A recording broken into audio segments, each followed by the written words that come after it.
Hello there and welcome to Science for Sleep, where curiosity gets cozy, space gets wonderfully oversized, and the universe politely reminds us that our sense of scale is, at best, a work in progress. Tonight, we are drifting toward a world so large, so young, and so wrapped in dust and mystery that even calling it a planet feels almost too simple. Its name is HD 100546b, which, I'll admit, is not the sort of name that rolls gently off the tongue like Jupiter or Saturn. It sounds more like a forgotten Wi-Fi password from an observatory basement. But behind that catalogue number is one of the most extraordinary objects astronomers have ever tried to understand.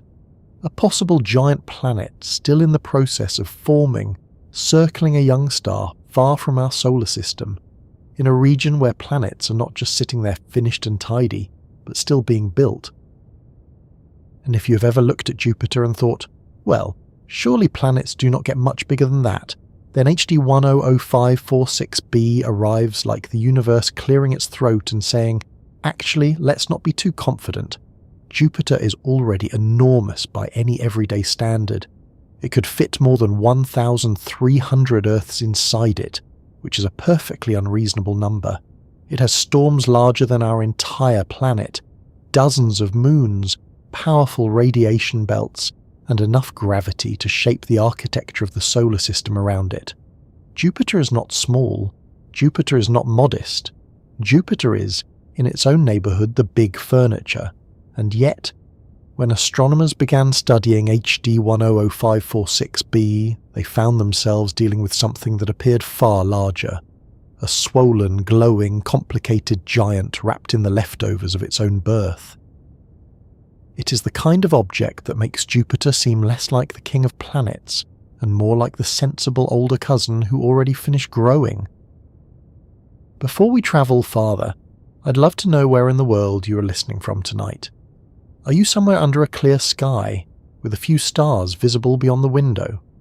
Are you in a city where the night is softened by streetlights, and the universe has to work a little harder to be noticed? Or are you tucked away somewhere quiet, letting this story play in the background while the day slowly loosens its grip? And here is another question, just for this particular journey. When you imagine the biggest planet in the universe, what do you picture? Something like Jupiter, but wider. Something glowing faintly like a coal. Something almost star-like, sitting on the border between planet and something else entirely. It is a strange thing to ask, because most of us have never had to imagine a planet beyond the usual family portrait of our solar system. We know Mercury is small and scorched, Venus is cloudy and hostile, Earth is home, Mars is rusty, Jupiter is huge, Saturn has the rings, and everything beyond that feels cold, distant and blue. That is already a lot to keep in mind. But outside our solar system, planets become far more varied, far stranger, and sometimes far harder to define. If you find this gentle trip through the cosmos soothing, interesting, or just a nice way to let your thoughts settle after a long day, I'd be ever so grateful if you liked the video and maybe subscribed.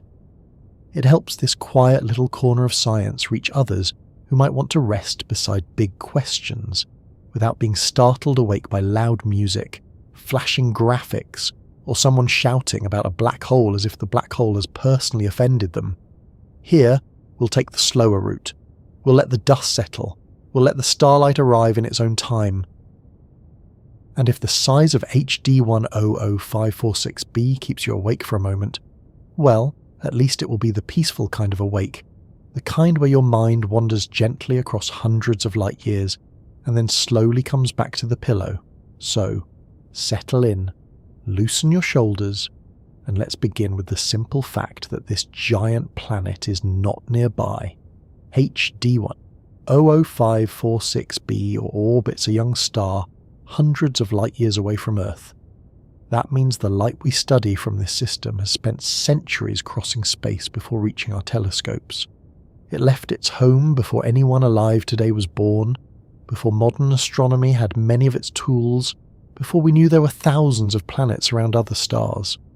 While that light was travelling, humans built better observatories, launched space telescopes, invented new ways to block out starlight, and learned how to find planets that were once completely hidden from us. Then, after all that time, a tiny trace of infrared glow from this distant system reached our instruments, and astronomers began to ask whether they were seeing something very rare, a giant planet still forming inside the disk of material around its star. That is part of what makes HD 10546b so fascinating.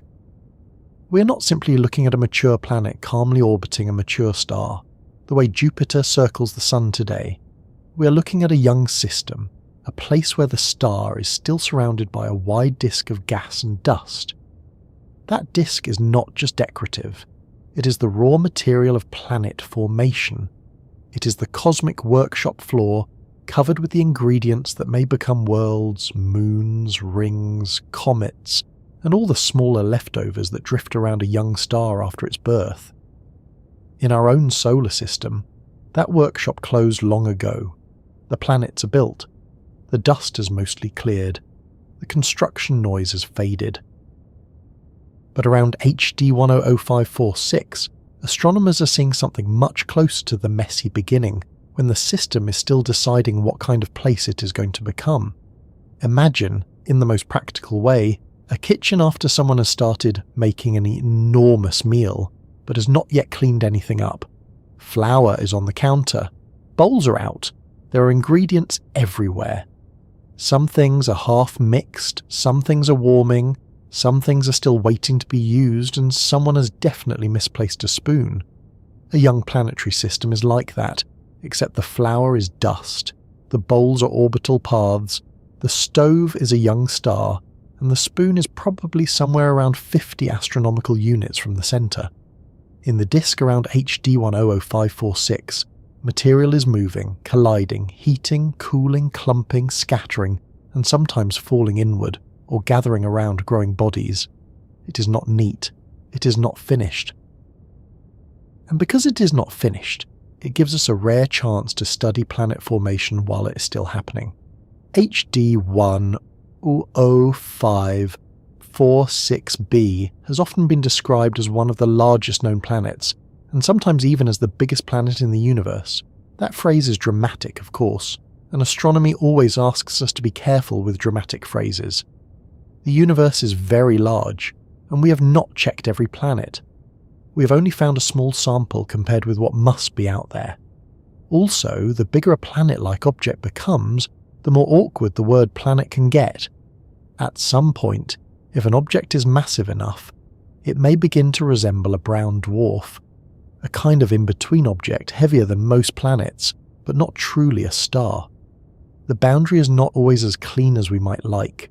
Nature did not label everything for our convenience, which seems inconsiderate, but also very on brand for nature. Still, HD 100546b is remarkable, because estimates of its size have been enormous, especially when astronomers consider the glowing region associated with it. Part of that apparent size may not be the solid boundary of the planet itself. Gas giants do not have surfaces like Earth anyway, so even the word boundary gets a little slippery. What telescopes may be detecting includes heat from the young planet, and possibly from a disk of material around it, called a circumplanetary disk. That would be a smaller disk within the larger disk around the star, a kind of planet-size construction zone inside a star-size construction zone. If that sounds like a nesting doll made of dust and gravity, that is not a bad way to picture it. A young giant planet can gather material from the larger disk, and as that material falls toward the planet, it can form a rotating disk around it. From that disk, moons may eventually form. In other words, around HD 100546b, we may not just be seeing a planet. We may be seeing the early stages of a miniature system, something that could one day resemble Jupiter with its moons, except caught in the glowing, heated, unfinished part of the story. This is why HD 100546b is more than a contestant in a cosmic size competition. It is not interesting only because it might be huge. It is interesting because it sits near the boundary between categories, and boundary objects are often where science gets most exciting. A small rocky planet is fairly easy to call a planet. A star like the Sun is fairly easy to call a star. But a young giant object embedded in a disk, glowing in infrared light, perhaps surrounded by its own material, perhaps still gaining mass, perhaps shaped by dust and heat and viewing angle, asks a more careful question. What exactly are we looking at? Is it a planet? Is it a forming planet plus a disk? Is it a young giant whose light is being blurred by the material around it? How large is the planet itself, and how much of what we see belongs to its surroundings? These are not small details. They are the difference between looking at a finished object and looking at a process. For a sleepy science journey, that is a lovely place to begin, because it slows everything down. Instead of rushing to say, here is the biggest planet, let's move on, we get to sit with the uncertainty. We get to ask how astronomers measure something that is far away, dim compared with its star wrapped in dust and still forming. We get to notice that the universe is not always a museum of completed objects.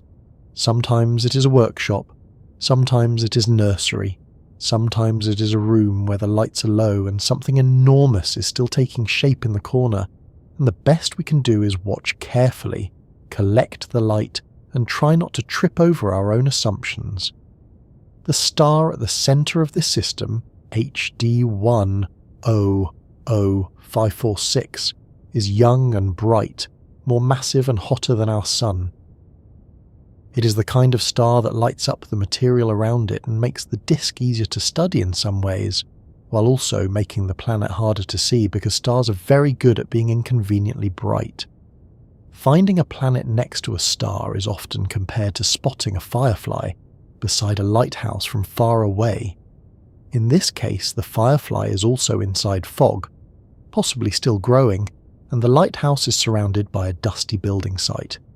So, astronomers use special techniques to block or subtract the overwhelming light of the star, especially in infrared wavelengths where young planets can glow from leftover heat.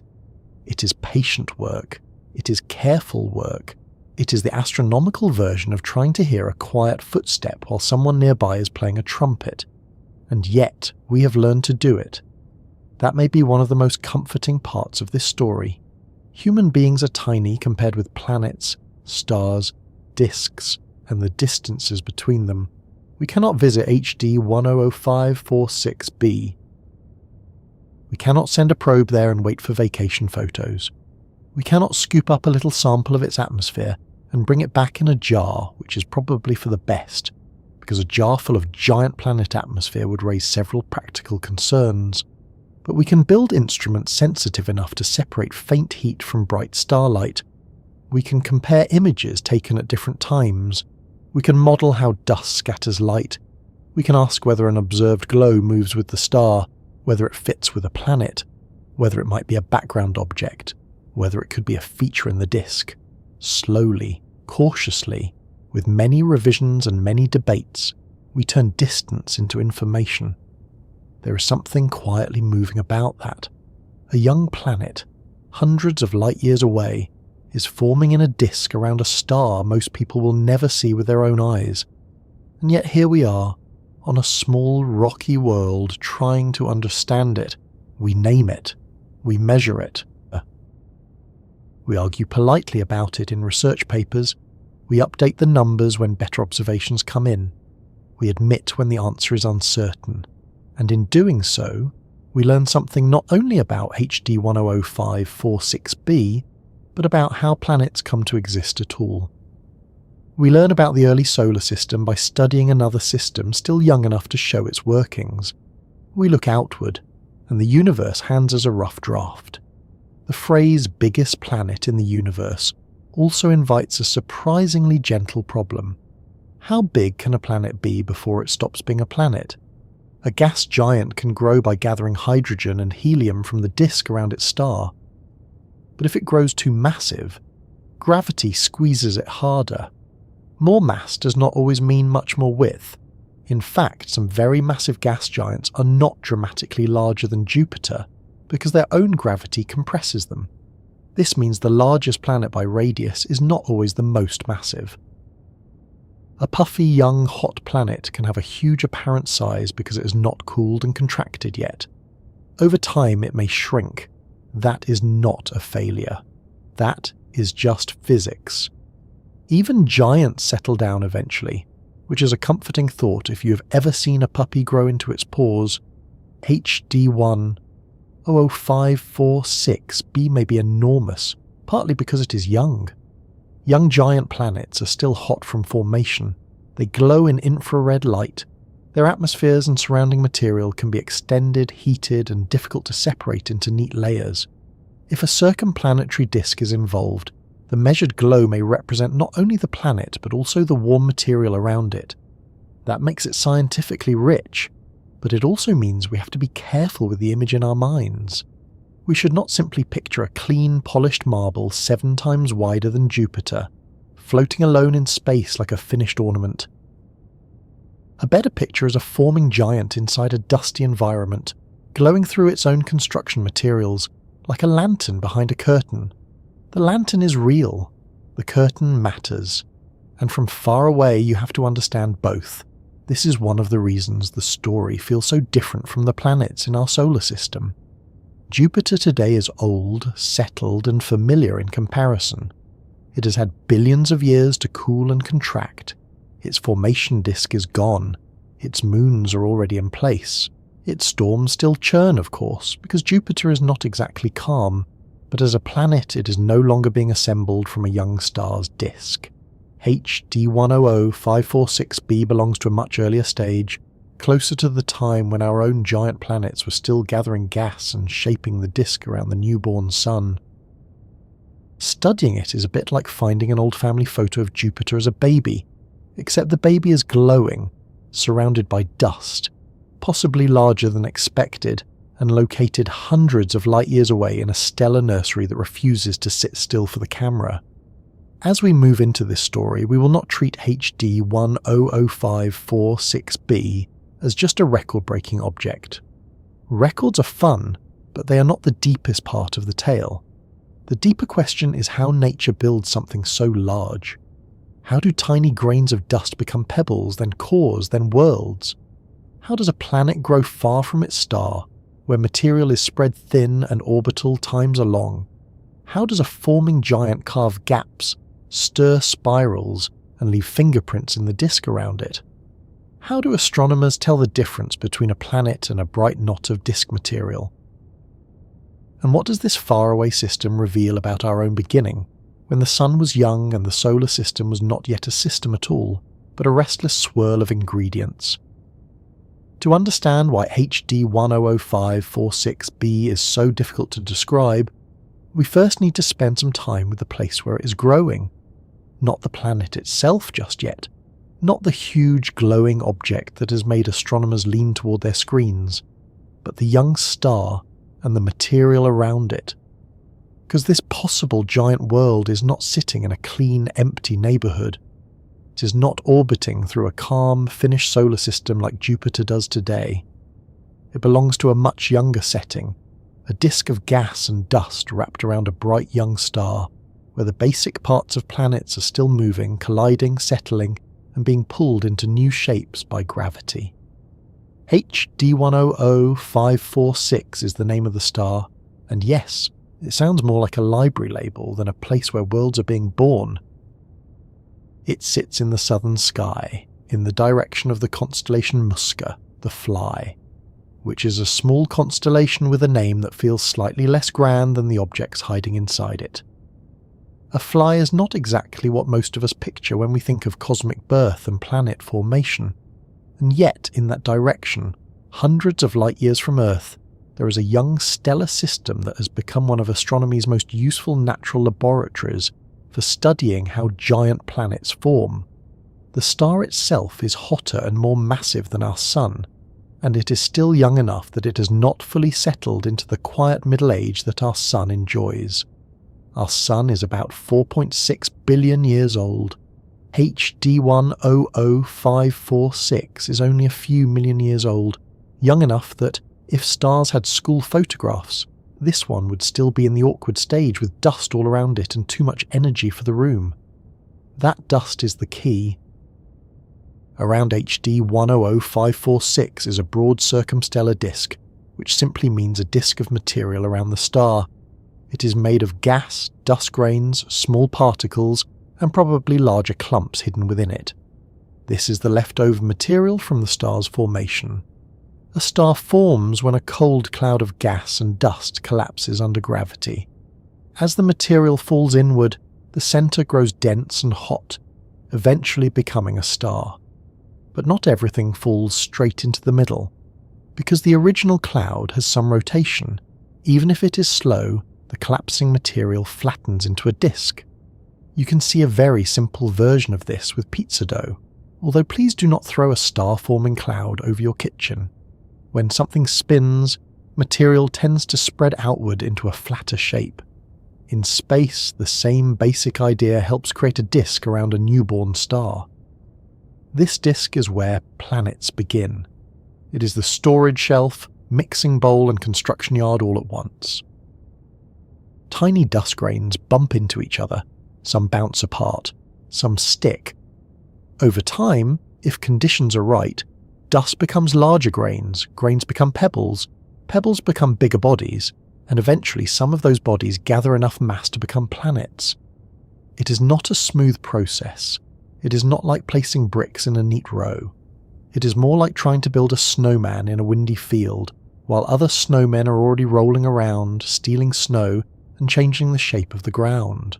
Gravity helps, but gas drag, collisions, turbulence, temperature, pressure, and the light from the star all have a say. In the disk around HD 100546, astronomers have found signs that the material is not spread out in a simple, even sheet. There are gaps, rings, asymmetries, and structures that suggest something has been disturbing the disk. That something could be one or more forming planets, though astronomers are careful with that kind of statement. A gap in a disk does not automatically mean a planet is there, just as a missing biscuit does not automatically prove who took it, even if the dog looks guilty. Other processes can shape disks too. Dust can drift inward.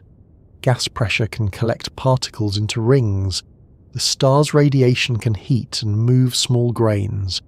But planets are very good at carving, trapping, and stirring disk material, so when astronomers see certain patterns, they start to ask whether a growing world may be responsible. It helps to imagine the disk as a wide, rotating road system around the star. Dust grains and gas are not all moving at the same speed in the same place. Material closer to the star orbits faster. Material farther out moves more slowly. If a planet forms inside the disk, its gravity can tug on nearby material again and again as everything orbits. Over time, those repeated tugs can clear lanes, pile material at certain distances, and produce spiral patterns or sharp edges. This does not happen in one dramatic sweep. It happens gradually, orbit after orbit, like a small hand brushing crumbs across a table in the same direction many times, until the pattern becomes obvious.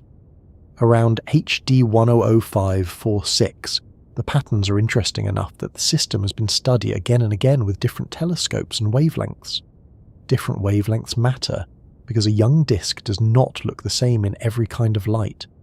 Visible light can show starlight scattered off small dust grains near the surface of the disk. Infrared light can reveal warm dust and young objects that glow, because they still have heat left from formation.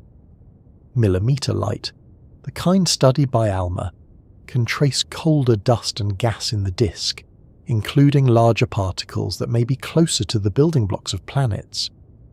Looking at only one wavelength would be like trying to understand a house by looking through one window at night.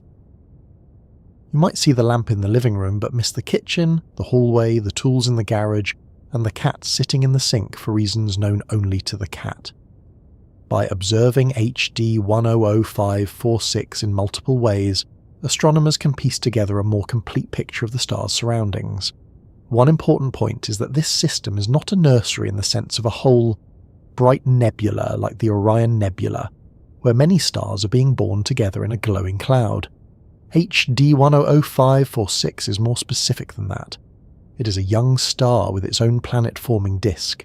The nursery here is the disk itself, the immediate environment where planets and perhaps moons can assemble.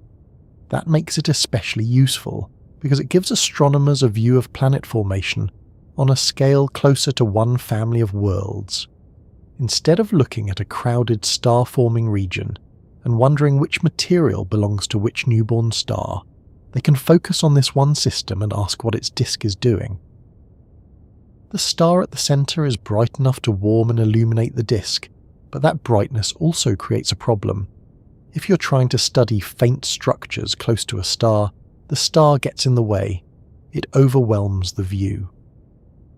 A young planet may glow faintly in infrared light, but compared with the star, it is still a small signal near a much stronger one. Astronomers often have to use high-contrast imaging, adaptive optics, coronagraphs, and careful data processing to reduce the star's glare. Adaptive optics corrects for the blur caused by Earth's atmosphere. A coronagraph blocks the central light of the star, a little like holding your hand up to block the sun so you can see something near it. Data processing then subtracts remaining patterns and artifacts so that fainter features can appear. This is careful work, because when you subtract bright light, you can also create false shapes, or remove real ones if you are not careful. In a system like HD 100546, where the disk itself has structure, the challenge becomes even greater. You're not just looking for a dot, you are looking for a dot, glow, gap or pattern inside a bright and complicated disk. That is why the star nursery around HD 100546 is both helpful and frustrating. It provides the material that may be feeding the planet, but it also hides the planet. It gives clues, but those clues can overlap. A warm patch in the disk could be linked to a planet, or it could be part of the disk's own structure. A gap could be carved by a planet, or it could be shaped by dust behavior. A faint source could be a forming world, a circumplanetary disk, scattered light, or a combination of more than one thing. Science moves forward by separating these possibilities, and that often means waiting for more observations, comparing models, and admitting that the first simple answer may not be the final one. The disk has another feature that matters for our story. It is not only made of dust close to the star. Observations have shown gas extending much farther out than some of the larger dust grains. This difference tells us that disks are not uniform. Small grains, large grains, and gas can separate over time. Larger particles can drift inward because of interactions with gas, while gas can remain spread over a larger region. This may sound like a small technical detail, but it is central to planet formation. If solid material drifts inward too quickly, it may be hard to build planets far from the star. If pressure bumps trap dust, then material can collect in certain zones, giving planets a better chance to grow. A young disk is not just a flat plate of ingredients. It is a moving system with traps, flows, edges, and traffic jams. Those traffic jams may be very important. In a disk, pressure bumps can slow or stop the inward drift of solid particles. When dust collects in a ring, that ring can become a rich place for planet building. It is a little like leaves collecting along the edge of a curb after rainwater carries them down a street. The leaves do not stop because they have a meeting planned. They stop because the flow and shape of the street make that place a natural trap. In a disk, gas pressure and orbital motion can create similar collection zones for dust. If a planet is present, it can help create those pressure structures. Then the disk and the planet affect each other. The planet shapes the disk, and the disk feeds and moves the planet. It is a partnership, though not a polite one. Gravity does most of the talking. HD 100546 has been especially interesting because it appears to contain more than one region where planet formation may be happening or may already have happened. Some studies have suggested the possibility of an inner companion closer to the star and an outer forming object farther out. The details are still debated, and different observations can emphasize different parts of the system. But this possibility makes HD 100546 feel less like a single object with one strange planet and more like a whole planetary system under construction. If there are multiple forming planets, then each one may be shaping the disk in its own zone, opening gaps, trapping dust, and changing the flow of material.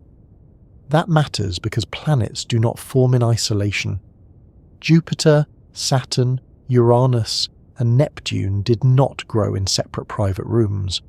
They formed within the same broad disk around the young Sun, and they likely influenced each other as they grew and moved.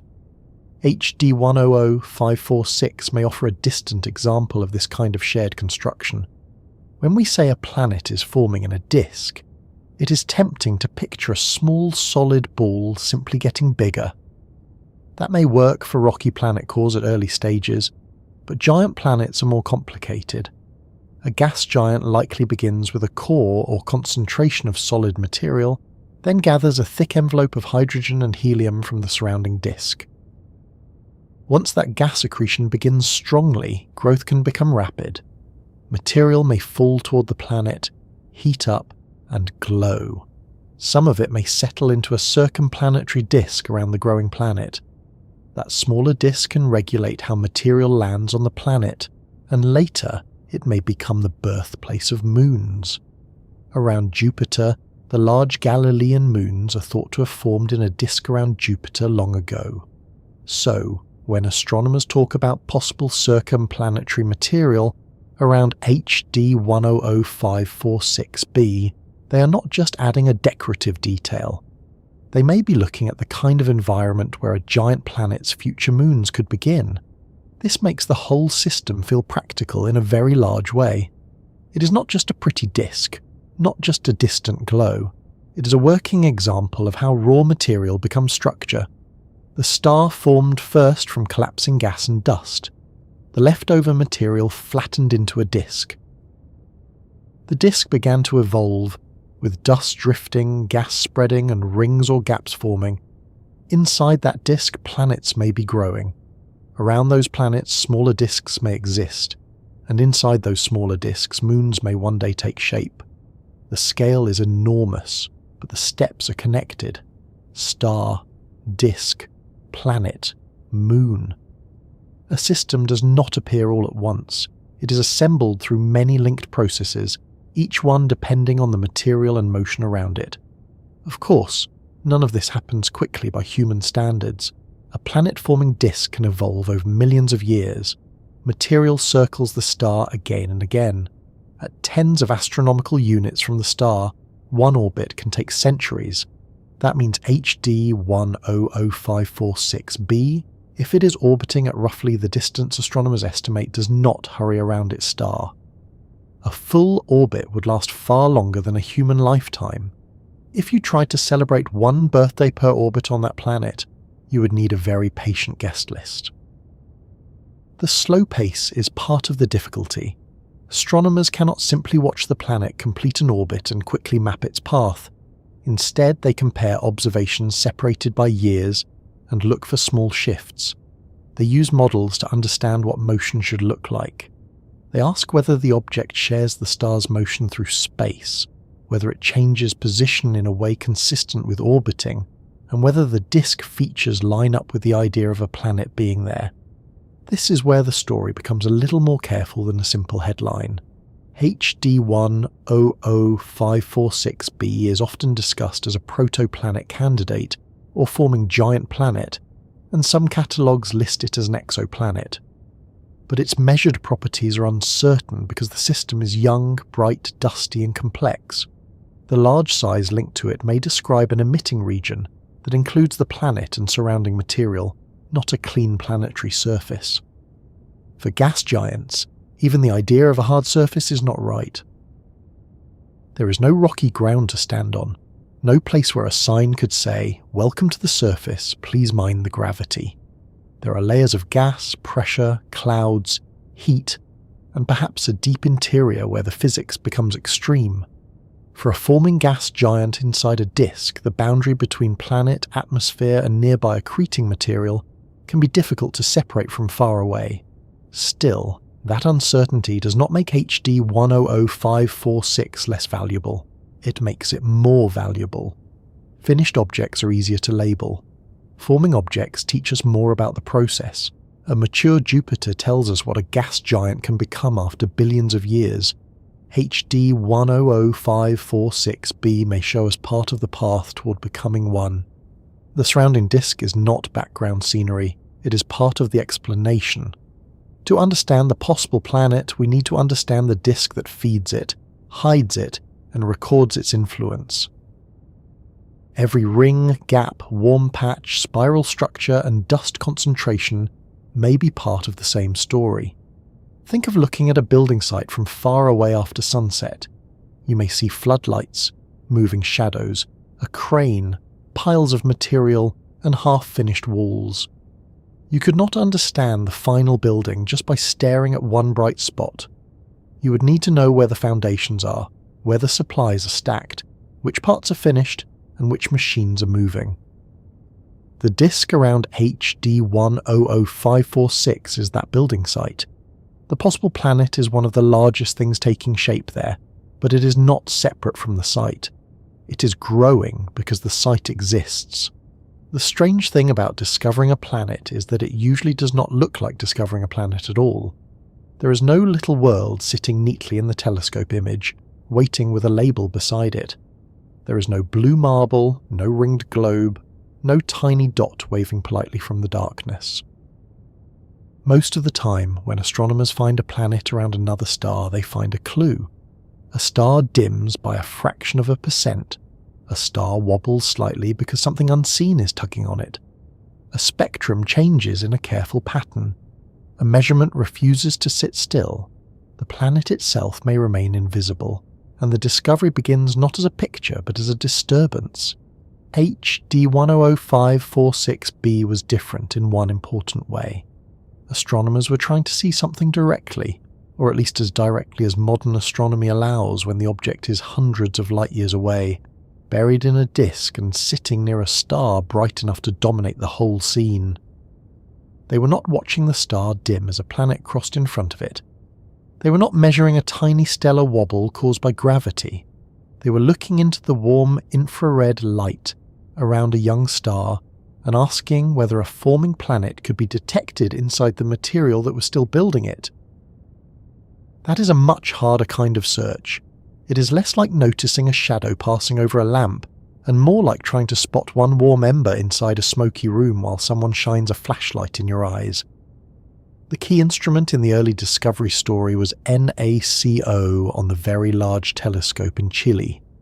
NaCO combined adaptive optics, which helps correct for the blurring effect of Earth's atmosphere, with near-infrared observing, which is useful because young planets can glow from heat left over from formation. The telescope was not just taking a simple photograph, it was using a coronagraph to suppress the bright light of the star, rather like placing a tiny mask over a lamp so that faint things nearby have a chance to appear. This is delicate work. Block too little starlight, and the faint object vanishes in the glare. Block or subtract it too aggressively, and you can accidentally erase the thing you were hoping to find. Astronomy at this level involves a surprising amount of careful not overdoing it, which is a lesson many of us could probably use while adjusting the thermostat at night. In the processed infrared image, astronomers saw a faint source in the disk around HD 100546. It was not sitting close to the star like a hot Jupiter skimming around in a few days. It appeared far out in the system, at a projected distance of about 47 astronomical units. 1 astronomical unit is the average distance from Earth to the Sun, so 47 of them is far beyond the kind of inner region where many exoplanets are commonly found. In our own solar system, that distance would place an object beyond Neptune and into the broad outer neighbourhood near Pluto's realm. Around HD 100546, it meant the candidate was sitting in a place where planet formation becomes especially interesting, because building a giant planet far from a star is not as straightforward as building one closer in, where material can be denser and orbital times are shorter. At first, the object was described cautiously, because caution is not a weakness in astronomy. It is part of the method. The source might be a forming planet, but it could also have been something else. It might have been a feature in the disk. It might have been scattered light. It might have been a background object that happened to line up with the system from our point of view. It might have been an artifact created by the difficult process of subtracting the star's light. If you have ever tried to take a photo through a window at night and found your own reflection floating over the scene, you already understand the general problem. Telescopes are better than phones, of course, but the universe is also much less cooperative than a living room window. The first detection was exciting because the faint source seemed to be embedded in the circumstellar disk, not floating separately from it. That mattered. If it was really inside the disk, then it was not merely another distant object in the same line of sight. It could be physically connected to the planet-forming material around the star. The location of the source also lined up with a region where the disk showed other interesting behaviour, including changes in scattered light. These overlapping clues suggested that the source and the disk might be connected. Not proven beyond all doubt at that moment, but suggestive enough to make astronomers look again. Follow-up observations are essential in cases like this. A single image can start a story, but it rarely finishes one. To decide whether a faint source is truly associated with a star, astronomers need to see how it behaves over time. HD 100546, like all stars near enough for us to study carefully, has its own motion across the sky. If the faint source were a background object, then as HD 100546 moved, the source would appear to separate from it in a predictable way. If the source moved along with the star, that would support the idea that it was bound to the system. This is called common proper motion, and it is one of the practical checks astronomers use to tell a companion from a chance alignment. It is not glamorous, but it is very important.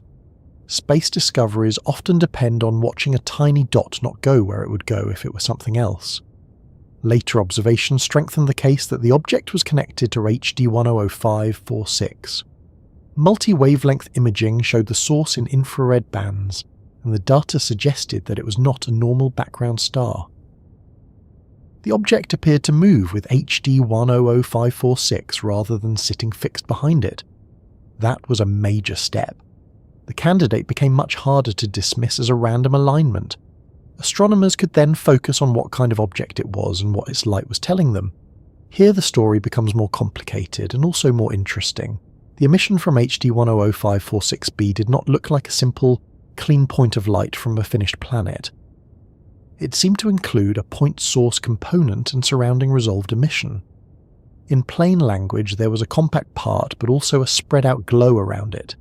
That is one of the reasons HD 100546b became so famous as a possible forming planet. A young gas giant may still be accreting material from the disk. Gas and dust falling toward it can heat up. Material may form a circumplanetary disk, a small disk around the planet itself. That smaller disk could glow in infrared light, adding to the planet's own emission. So the telescope may not be seeing only the planet. It may be seeing the planet plus the warm material involved in feeding it.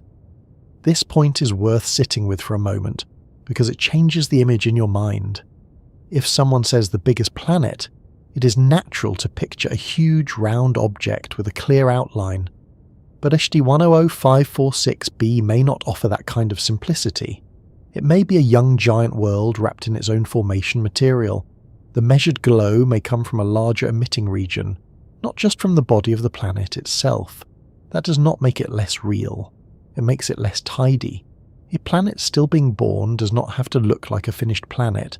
A baby Jupiter is not expected to behave like old Jupiter, any more than a kitchen under renovation should look like a calm dining room with napkins folded in triangles.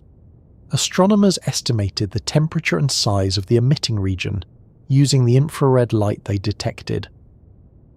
One model gave an effective temperature under 1000 Kelvin and a very large emitting radius, several times that of Jupiter. But those numbers have to be understood in context. The radius is not necessarily the radius of a solid planetary surface. Gas giants do not have solid surfaces in the way Earth does, and a forming gas giant surrounded by warm material is even harder to define. The object can appear large because heat is coming from an extended region. That extended region may include a circumplanetary disk, an envelope, or accreting material. So, when people hear that HD 100546b may have a radius many times Jupiter's, the careful interpretation is not simply that there is a neat ball 7 Jupiters wide sitting there. It is that the warm region associated with the forming planet may be enormous. That careful distinction matters because this object lives near the boundary between what the public wants from a discovery and what the data can honestly provide. A headline wants a clear answer. Science often gives a well-supported possibility with uncertainties attached. A headline may say the biggest planet in the universe. A researcher may say a protoplanet candidate with infrared emission, possible circumplanetary material, uncertain radius, and a need for continued observation. Both are talking about the same object, but one of them is wearing a party hat, and the other is carrying a clipboard. The beauty of HD 100546b is that the clipboard version is actually more fascinating. A finished giant planet is interesting. A planet still being assembled is extraordinary. If the interpretation is correct, this object is not just a member of a planetary system. It is an active part of planet formation. It may be gathering gas, it may be heating material as that material falls inward, it may be carving or disturbing the disk around it, it may be shaping the future architecture of its system before the system is fully settled. We are not simply seeing a thing, we are seeing a process. That process is difficult to observe because planets are usually formed before we get a good look at them. In our own solar system, we cannot watch Jupiter being born. We can study meteorites, ancient materials, planetary compositions, moon systems, and computer models, but the original disk around the Sun is gone. It cleared billions of years ago. The evidence remains, but the scene itself has changed. With HD 100546, we get a rare view of a system where the disk is still present, and at least one giant planet candidate may still be embedded within it. It is like walking into the room before the construction crew has left and seeing the scaffolding still around the building. There is another reason the discovery felt so unusual. Directly imaging exoplanets is already hard, and directly imaging a planet still inside a disk is harder. Most directly imaged planets found around other stars are young and far from their stars because young planets glow more brightly in infrared and wide separations make them easier to distinguish from the star. Even then, the detections are challenging. In a disk system, the problem is that the disk itself can glow, scatter light, and produce features that mimic or obscure planets. Around HD 100546, astronomers had to separate the candidate from disk structures, instrumental effects, and the remaining glare of the star. The discovery was not a simple case of pointing a telescope and seeing a planet. It was an exercise in extracting a faint warm signal from a very busy environment. The word embedded is especially important here. It suggests that the object is still located within the material from which it formed. In many planet discoveries, the planet is found in a system that has already cleared most of its disk. Here, the disk remains central to the interpretation. If HD 100546b is indeed forming inside it, then the disk is both birthplace and camouflage. It supplies the material that helps the planet grow, and at the same time it makes the planet harder to study. That is slightly inconvenient, but also very fitting. Birthplaces are often messy. A nursery with everything arranged perfectly and no evidence of recent activity would be suspicious. Around HD 100546, the mess is part of the proof that something is happening. As astronomers studied the source, they also had to consider how such a large planet could form so far from its star. Standard core accretion, the process where a solid core grows and then gathers gas, can be slower at large distances because material is spread over a wider region and orbital periods are long. If a planet is forming at tens of astronomical units, it either needs efficient growth conditions, a special concentration of material, migration from another location, or a different formation pathway. One possibility sometimes discussed for massive planets far out in disks is gravitational instability, where a portion of the disk becomes dense enough to collapse more directly under its own gravity. Whether that applies in this system is part of the broader scientific discussion. The point is not that one answer is obvious. The point is that HD 100546b challenges simple expectations. Challenges like that are useful. They force models to improve. If every planet formed exactly where and how our basic theories predicted, astronomy would be tidier but less educational. Instead, exoplanets keep arriving with odd orbits, strange sizes, unexpected temperatures, and formation stories that make scientists revise their assumptions. Hot Jupiters taught us that giant planets can orbit extremely close to their stars. Super-Earth showed us that common planet types may exist that our own solar system does not contain. Directly imaged young giants showed us that large planets can sit far out in young systems. HD 100546b adds another kind of lesson. Some planets may be visible while still under construction, but what we see may include the construction site itself. That is why the discovery was strange in the best scientific sense. It was not strange because it was silly or impossible. It was strange because it opened a narrow window onto a stage of planetary life that is usually hidden. We are used to studying planets as finished objects, or at least as objects that have mostly cooled and cleared their neighbourhoods.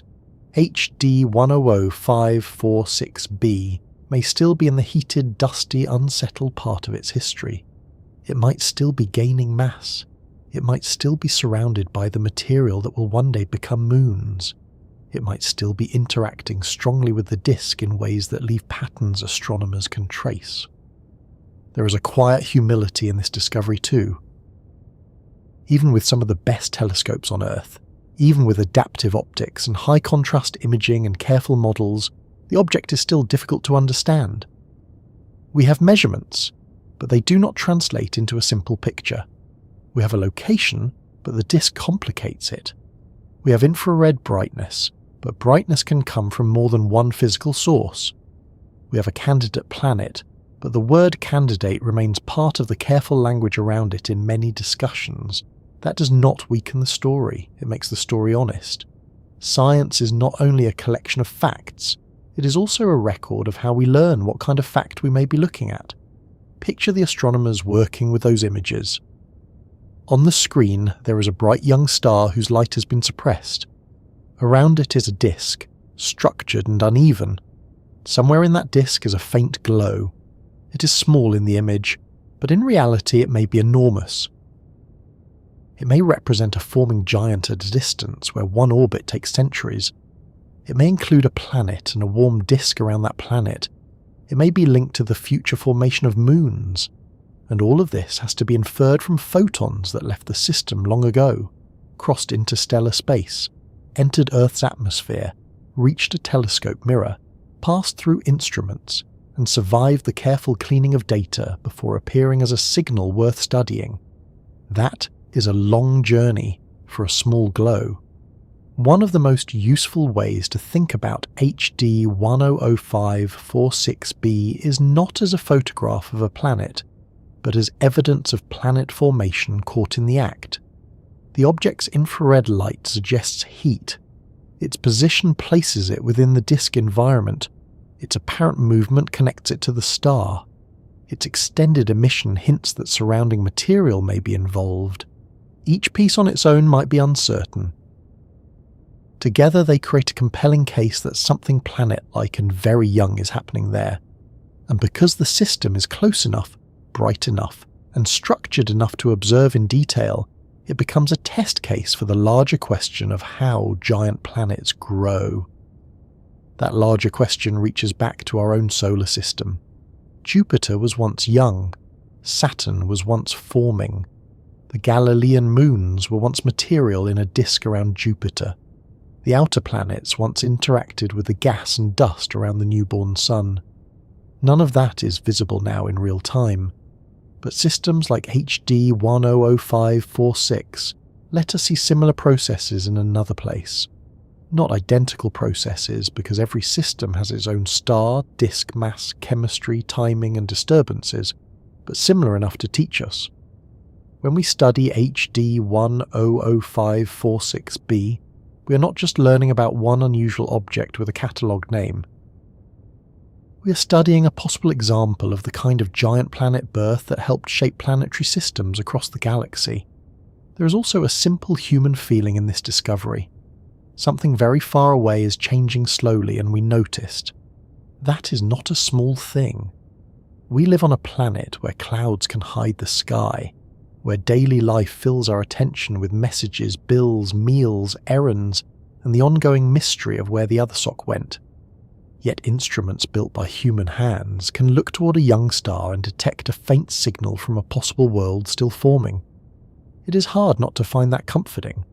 Not comforting because the universe is small and understandable, but because even when it is huge and complicated, we can still learn parts of its story. The discovery of HD 100546b did not give astronomers a finished answer tied with a ribbon. It gave them a rare object, a difficult environment, and a set of questions worth following. Is the glow dominated by a planet, by a circumplanetary disk, or by both? How massive is the object really? How fast is it accreting material? How does it shape the larger disk? Are there other forming planets in the same system? Will better telescopes separate the compact source from its surroundings more clearly? Each question leads naturally to the next, which is exactly what a good discovery does. It does not close the door. It opens several more and then quietly points down the hallway. So, the strange discovery was not simply that astronomers found a giant planet, it was that they may have found a giant planet before it had finished becoming itself. A world still warm from formation, still tied to the disk around its star, perhaps still drawing in material, perhaps surrounded by the raw ingredients of future moons. It is a discovery made from faint infrared light, careful subtraction, patient follow-up, and a willingness to say maybe with precision. A planet can become famous for many reasons. Some are famous because they orbit too close to their stars and roast under skies hot enough to melt metal. Some are famous because they circle two suns, which feels unfairly cinematic. Others are famous because they may have clouds, oceans, strange chemistry, or conditions that make scientists quietly lean forward and say, well, that is inconvenient for our current model. HD 100546b became famous partly because of its size, or more carefully because of the size of the glowing region associated with it. That careful phrase may not fit neatly on a dramatic poster, but it matters, because this object does not look almost too big to be real simply because astronomers found a clean, round planet many times wider than Jupiter. It looks that way because it is young, hot, embedded in material, and probably still surrounded by the messy leftovers of its own formation. That is the first thing to remember. HD 100546b is not a quiet old giant like Jupiter. Jupiter has had billions of years to cool down, shrink, and settle into the stable gas giant we know today. It still has storms, belts, moons, and a magnetic field that could make most planets feel underdressed, but as a planet it is mature. HD 100546b, if the interpretation is correct, is still in the much earlier part of its life. It may still be gathering material from the disk around its star, it may still be wrapped in gas and dust, it may still have a smaller disk around itself, it may still be glowing because formation is not a gentle process. When material falls inward under gravity, it heats up. When gas accretes, energy is released. When a young planet is still assembling, it does not simply sit there politely. It radiates, stirs, pulls, and changes the material nearby. So when astronomers talk about this object looking enormous, we need to ask a very practical question. What exactly are they measuring? With Earth, that question is easy enough. Earth has a solid surface. You can define its radius from the centre to the ground, with some small adjustments for mountains, ocean trenches, and the fact that Earth is slightly squashed rather than perfectly round. With Jupiter, things are already more complicated because Jupiter does not have a solid surface you could stand on. Astronomers define a radius at a certain pressure level in the atmosphere, because with gas giants, pressure is a more useful marker than ground. But with a young forming planet inside a disk, the situation becomes even less tidy. The light may come from the planet itself, from its atmosphere, from hot gas falling onto it, and from warm dust or gas in a disk around it. If all of that glows together, then the observed region can look far larger than the actual planet. This is why HD 100546b can sound almost unreal when described casually. If someone hears that it may be several times the radius of Jupiter, the mind immediately reaches for a simple picture. Jupiter, but inflated like a balloon. Jupiter, but so large that it begins to look silly. Jupiter, after someone held down the cosmic zoom button for too long. But the more accurate image is not a single balloon-like planet with a clean edge. It is a forming gas giant, possibly surrounded by a circumplanetary disk, seen through infrared light inside the wider disk around its star. The object may be real, the glow may be real, the scale may be huge, but the glow does not have to mean the planet's body itself fills the entire region. A circumplanetary disk is one of the most important pieces of this puzzle. The name sounds technical, but the idea is simple. A circumstellar disk goes around a star. A circumplanetary disk goes around a planet. If a young giant planet is forming inside the star's disk, material can flow toward the planet, but it may not fall straight in. Because of rotation, it can settle into a smaller disk around the planet first. That disk can then feed material down onto the planet gradually. It may also be the place where moons begin to form. In our own solar system, the large moons of Jupiter are thought to have formed from a disk around young Jupiter. So if HD 100546b has a warm disk around it, we may not just be looking at the planet, we may be looking at the early version of a Jupiter-like system, with the planet and its future moon-forming environment all glowing together. That surrounding material can make the object appear much larger. Imagine looking at a street lamp on a foggy night. The lamp itself has a clear size, but the glow spreads outward through the fog, making the bright region look much wider than the bulb. If you did not know there was fog, you might overestimate the size of the lamp. Now replace the lamp with a forming planet, the fog with warm dust and gas, and the street with a planet-forming disk hundreds of light years away. The basic problem is similar. The light we detect has been shaped by material around the source. The glow tells us something important, but not always something simple. Young gas giants can also be physically inflated compared with older ones. A planet forms hot. It carries energy from the process that built it. Over time, it radiates that heat away and contracts. This cooling and shrinking can take millions or even billions of years, depending on the planet's mass and composition. So a very young gas giant may genuinely have a larger atmosphere than it will later in life. It has not yet settled into its older, more compact form. In this sense, HD 100546b may be like a planet in its early swollen stage, not because it is doing anything magical, but because heat affects structure. Hot gas expands, cooling gas contracts. A forming giant is still warm from the violence of becoming a giant. There is another twist. More massive gas giants do not just keep getting wider forever. That sounds surprising at first, because in everyday life, adding more material usually makes something larger. Add more blankets to a pile and the pile grows. Add more books to a stack and the stack gets taller, at least until it falls over and becomes a small domestic landslide. But giant planets are governed by their own gravity. As a gas giant gains mass, gravity squeezes its interior more strongly. After a certain point, adding mass can make the planet denser rather than much wider. very massive planets and brown dwarfs can end up with radii not dramatically larger than Jupiter, because gravity compresses them.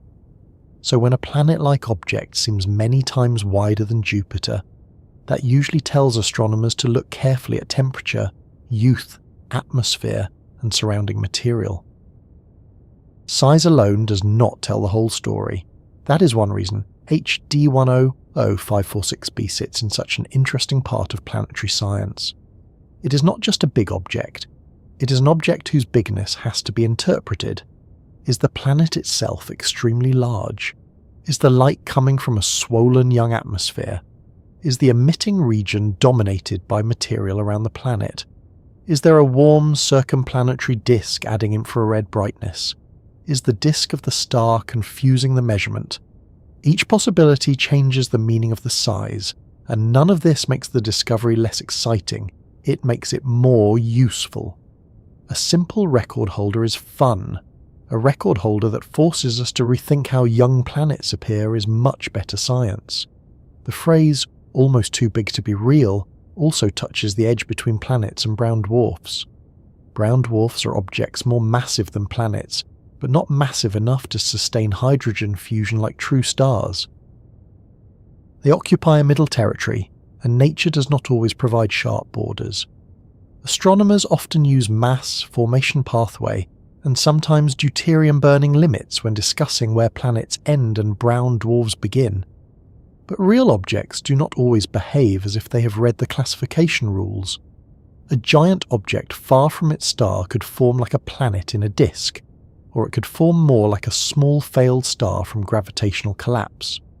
HD 100546b is usually discussed in the context of planet formation inside a disk, which is why it is so important. But its apparent size and uncertain mass remind us that the largest planets live near a confusing border. This border is not only about names, it affects how we understand formation. If HD 100546b formed through core accretion, then a solid core first grew large enough to gather gas from the surrounding disk. That is the standard way many gas giants are thought to form, though it can be slow at large distances from the star. If it formed through gravitational instability, then a portion of the disk may have collapsed more directly under its own gravity, forming a massive object faster. Both ideas have been explored for giant planets in wide orbits. The problem is that HD 100546b sits far from its star, in a region where the formation pathway matters. Its apparent size is not just a number. It is a clue about the conditions of the disk and the process that built the object. When astronomers see infrared emission from HD 100546b, they are seeing heat. Heat can come from the planet's own formation energy. It can come from accretion, as material falls inward and releases gravitational energy. It can come from a disk around the planet. It can also be affected by dust absorbing and re-emitting radiation. That means the light is a message written in several handwritings at once. The planet writes part of it. The disk writes part of it. The star influences the ink. The telescope receives the final note, and scientists have to decide which line belongs to which source. This is why models matter. By comparing the observed brightness at different wavelengths with predictions, astronomers can estimate temperatures, sizes, and possible physical structures. But the answer depends on assumptions, and in a young, dusty system, assumptions must be handled gently. The disk around the star adds another layer. HD 100546 is surrounded by material that scatters and emits light. There are structures in that disk, and those structures can overlap with the position of the planet candidate. A bright arm or clump in the disk can complicate the interpretation of a nearby source. If part of the observed glow comes from disk material heated by the star or disturbed by the planet, then the planet's apparent size can be inflated by its environment. In other words, HD 100546b may look almost too big, partly because it is not alone in the image. It is blended with the very place it is forming. The nursery is wrapped around the newborn. This is a common theme when studying the youngest planets. Older planets are easier to separate from their surroundings because the disk has cleared. The planet has moved through many orbits, the system has settled, and the material from formation is mostly gone. Young planets are more revealing but messier. They still have the evidence around them, but that evidence gets in the way. It is like trying to understand a sculpture while the artist is still carving it. Chips of stone are flying, dust is in the air, and someone keeps moving the lamp. You're closer to the act of creation, but farther from a clean outline. Because HD 100546b may be embedded in or near a bright feature of the disk, its apparent extent can be very large. Some observations have suggested that the source could be spatially resolved, meaning it is not just a perfect point of light at the telescope's resolution. If an object is resolved, astronomers can infer that the emitting region covers a measurable area. But again, the resolved area does not have to be the planet alone. A circumplanetary disk or heated material could easily make the emitting region much broader than the planet. That is why one can honestly say HD 100546 is associated with an enormous glowing region, while still being cautious about saying the planet itself is that enormous. There is a useful comparison with newborn stars. A young star often has a disk, jets, envelopes, and surrounding material. If you look at the whole glowing region, it can be much larger than the star itself. Nobody would say the star's surface extends all the way through its surrounding cloud. The cloud is part of the formation environment. In the same way, a young planet can have surrounding material that belongs to its formation but not to its body. HD 100546b may be showing us a planetary version of that. The planet is the central growing object. The surrounding disk or envelope is part of the process. Together they make a larger infrared signal. This also helps explain why the object appears so different from planets we meet in school diagrams. Those diagrams show clean spheres. They are useful, but they are snapshots of finished or simplified planets. Real young planets are not born as tidy textbook circles. They form inside disks, with material spiraling, falling, heating, and sometimes being pushed away. Their atmospheres may be thick and extended. Their surroundings may glow. Their orbits may still be shaped by interactions with gas. The neat planet image comes later. First comes the difficult stage, when the forming world is not yet fully separated from its birth environment. For HD 100546b, this stage may be exactly what makes it valuable. If it were smaller, colder, older, and cleaner, it might be easier to classify, but it would tell us less about formation. Its awkward size is part of the lesson. It shows that the youngest giants may not present themselves as compact dots. They may appear as warm, extended systems with planet, atmosphere, accretion flow, and circumplanetary disk all contributing to what we observe. That means when we search for baby planets in other disks, we should not always expect them to look like miniature Jupiters. They may look like strange infrared patches, bright knots, or extended glows, and the challenge is to find the planet hiding inside the process. There is also a time element. If we could wait millions of years and somehow watch HD 100546b evolve, the object might look very different. The disk around the star would gradually thin and disperse. The circumplanetary material might either accrete onto the planet, form moons, or clear away. The planet would cool and contract. Its infrared glow would fade. Its apparent size might become much less dramatic. What looks huge now may partly be a temporary stage. That does not make the stage unimportant. A human child looks very different from an adult, but we do not dismiss childhood as an illusion. We understand it as part of development. HD 100546b may be in a planetary childhood, and childhood can be messy, warm, and larger in appearance than the final settled form. This is especially interesting when we compare it with Jupiter's past.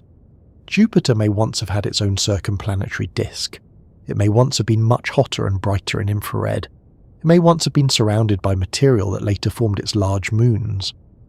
If we could observe young Jupiter from another star system during its formation, perhaps it would not look like the striped planet we know today. It might look like a warm source embedded in the solar nebula, surrounded by material, difficult to separate from its environment. That thought makes HD 100546b feel less like an oddity, and more like a possible window into a stage our own solar system passed through long ago.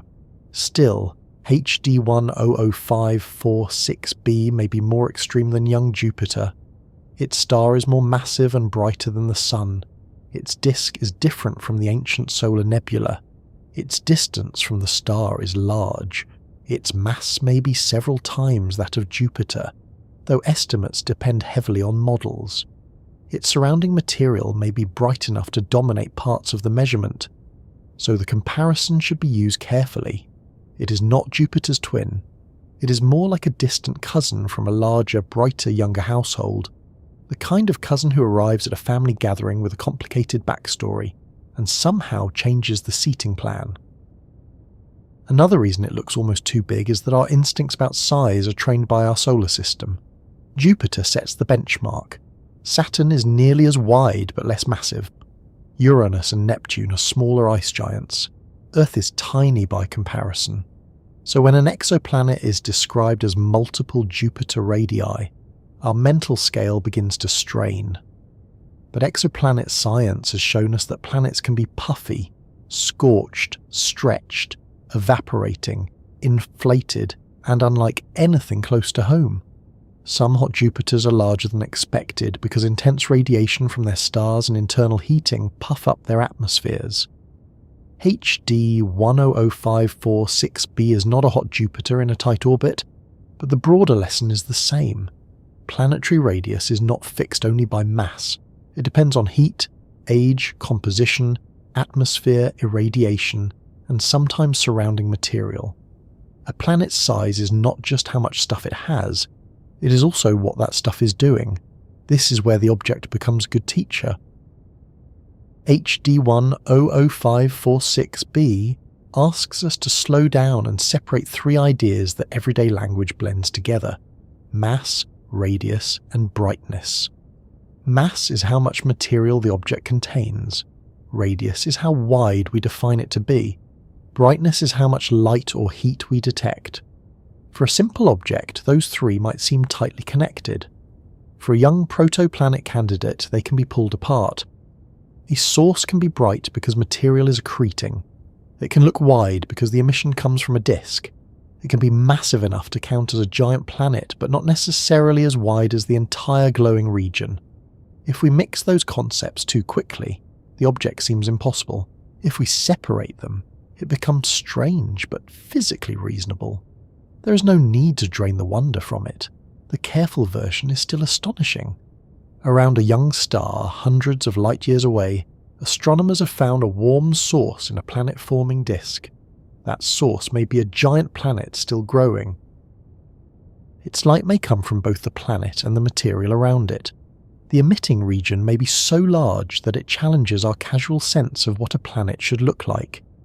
It may be part of a moon-forming environment. It may be shaping the disk that feeds it. That is far more interesting than a simple oversized ball.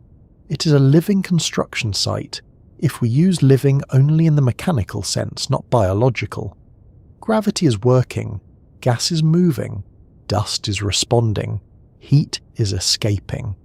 A world is becoming more defined. The phrase, "too big to be real," usually appears when our categories are too small. The universe has a habit of doing that. It does not break physics. It breaks our simple labels. HD 100546b does not have to be unreal to be difficult. It only has to be young, embedded, and observed through the combined glow of planet and birth material. Once we accept that, the object becomes less like a mistake and more like a lesson in how planets appear before they are finished. Its size is not just a measurement to admire, it is a clue to heat, accretion, dust, and youth. Measuring HD 100546b is not like measuring a planet in a school diagram. There is no neat circle with a line across it and a helpful number written underneath.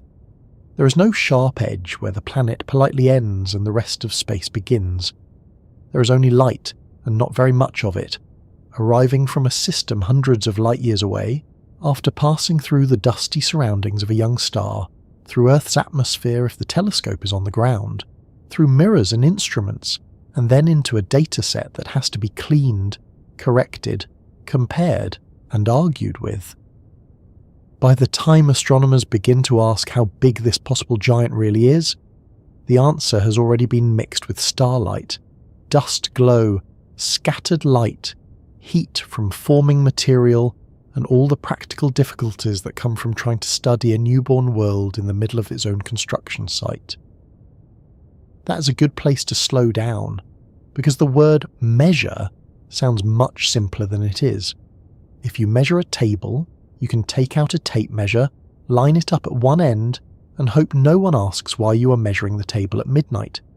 If you measure Earth, you can use satellites, geometry, gravity, radar, and many other tools. Earth is close. Earth is solid. Earth is not hidden inside a bright disk around a hotter star. HD 100546b offers none of those conveniences. It is faint compared with its star. It is young enough that its own formation material may still be glowing around it. It is located in a disk that has structures of its own. The star at the centre is bright, the disk is complicated, and the signal linked to the planet is small in the image even if the real object may be enormous. So astronomers begin with contrast. Contrast is the difference between the bright thing you are trying to suppress and the faint thing you are trying to reveal.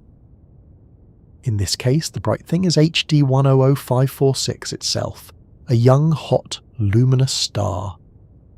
The faint thing is the possible protoplanet, glowing in infrared light somewhere in the surrounding disk. This is a little like trying to see a candle beside a searchlight, except the candle is far away, partly wrapped in fog, and the searchlight is sitting in front of a reflective wall. The reflective wall matters, because the disk around the star does not simply vanish when you remove the star's glare. It scatters light, it emits heat, it contains rings and gaps and uneven features. The planet candidate is not being measured against darkness, it is being measured against a bright, structured background. To reduce the glare of the star, astronomers use high-contrast imaging. One method involves a coronagraph, which blocks the central light of the star. It does not make the star disappear completely, but it cuts down the most overwhelming part of the brightness. You can think of it as holding up your thumb to cover a street lamp so you can see something dim nearby. Of course, a professional astronomical coronagraph is rather more precise than a thumb, and much less likely to leave a fingerprint on the optics. But the idea is similar. Remove or reduce the blinding centre, and the faint surroundings begin to appear. Even after blocking the star, the atmosphere above Earth can blur the image. Ground-based telescopes look through moving air, and the air bends light in changing ways. This is why stars twinkle, which is lovely for bedtime atmosphere, but not ideal for measuring a protoplanet. Adaptive optics helps correct for this. The system measures the distortion caused by the atmosphere and adjusts a mirror in real time, reshaping it many times per second so the incoming light is sharpened. It is one of those technologies that sounds almost too clever, like the telescope is wearing glasses that change shape faster than thought. Without adaptive optics, a faint object near a bright star can blur into the glare. With it, astronomers have a better chance of separating small structures from the surrounding light. Then comes data processing, which is where the quiet drama really begins. The star leaves patterns in the image, even after the coronagraph and adaptive optics have done their best. These patterns can look like speckles, rings, streaks, or leftover artifacts. Some are caused by the telescope optics, some come from the atmosphere, some come from the method used to subtract the star. The problem is that a real planet can also look like a small, bright spot. So astronomers must remove false features without removing real ones, and they must identify real features without being fooled by false ones. It is careful work, almost like cleaning a very old painting while trying not to remove the original brush strokes. Too little cleaning, and the picture stays hidden. Too much cleaning, and you damage what you wanted to reveal. One common technique in high contrast imaging is to let the sky rotate relative to the telescope, and then use that rotation to distinguish real astronomical sources from instrument patterns. A real source near the star rotates in the image in a predictable way, while many instrumental features stay tied to the telescope. By combining images taken over time, astronomers can subtract the stable patterns and reveal sources that move with the sky. This technique can be powerful, but disks make it tricky. A disk is not a single-point source. It is extended. It has shape. If you process the data too aggressively, parts of the disk can subtract themselves away or create misleading patterns. Since HD 100546b sits in or near the disk, measuring it requires not only finding a faint source, but understanding how the processing may have changed the appearance of the disk around it. That is why astronomers often use simulations and forward modelling. Instead of simply looking at the processed image and saying, "There it is," they create model sources and disks, pass them through similar processing steps, and see how they would appear. This helps estimate how much brightness may have been lost during subtraction, how the shape of the disk might be altered, and whether a compact source could be separated from extended emission. Forward modelling is a bit like rehearsing the mistake before it happens. You ask, if a planet of this brightness were really there, and if we processed it this way, what would it look like afterward? Then you compare that prediction with the actual data.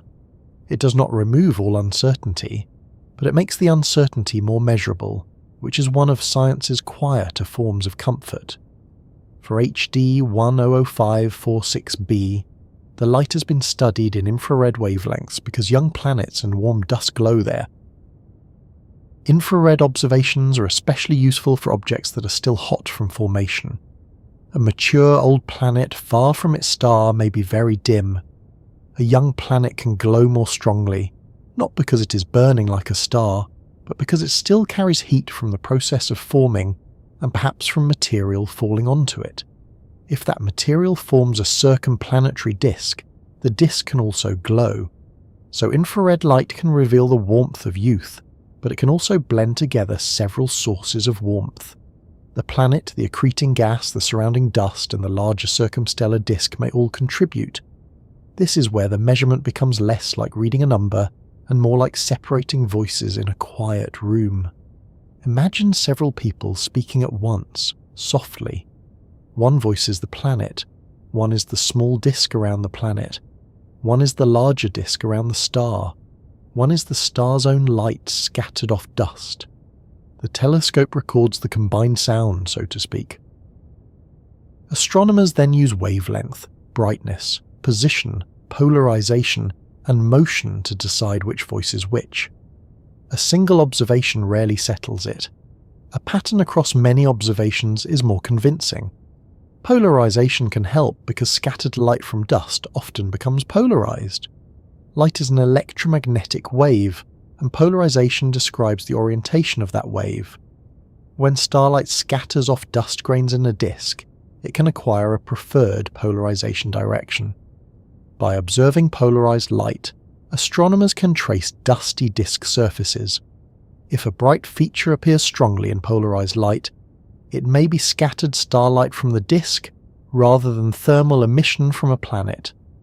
If a source is not prominent in polarized light but appears in thermal infrared, that can support the idea that it is warm material emitting its own light, possibly linked to a planet. It is not a magic test, but it is another clue. In the case of HD 100546b, researchers have used polarized imaging as part of the argument that the source is unlikely to be only a simple scattered light feature of the disk. Another clue is colour, though not colour in the everyday sense of red, blue, or green. Astronomers compare brightness in different filters and wavelengths. A hot object emits more strongly at certain wavelengths than a cooler one. Dust has its own emission behaviour. A young planet atmosphere may produce one kind of spectrum, a disk or envelope may produce another. By measuring the object in multiple infrared bands, astronomers can estimate an effective temperature and infer whether the light fits a young giant planet, a disk feature, or a combination. The word effective is doing important work here. It does not necessarily mean every part of the object has one simple temperature. It means the observed emission can be approximated by a model with a certain temperature. In a messy forming system, reality may include cooler dust, hotter gas, shocks from accretion, and a planet beneath it all. Distance also matters. To estimate a physical size, astronomers need to know how far away the system is. An angular measurement on the sky, such as a fraction of an arcsecond, is not automatically a size in kilometers or astronomical units. It is an angle. Convert that angle into a real distance, and you need the distance to the star. Modern measurements from missions like Gaia have improved stellar distances, which helps refine the scale of disks and companions. If the distance estimate changes, then the inferred size and separation can also shift. This is one reason astronomical numbers sometimes get updated. It does not mean earlier scientists were careless. It means the measuring stick itself became sharper.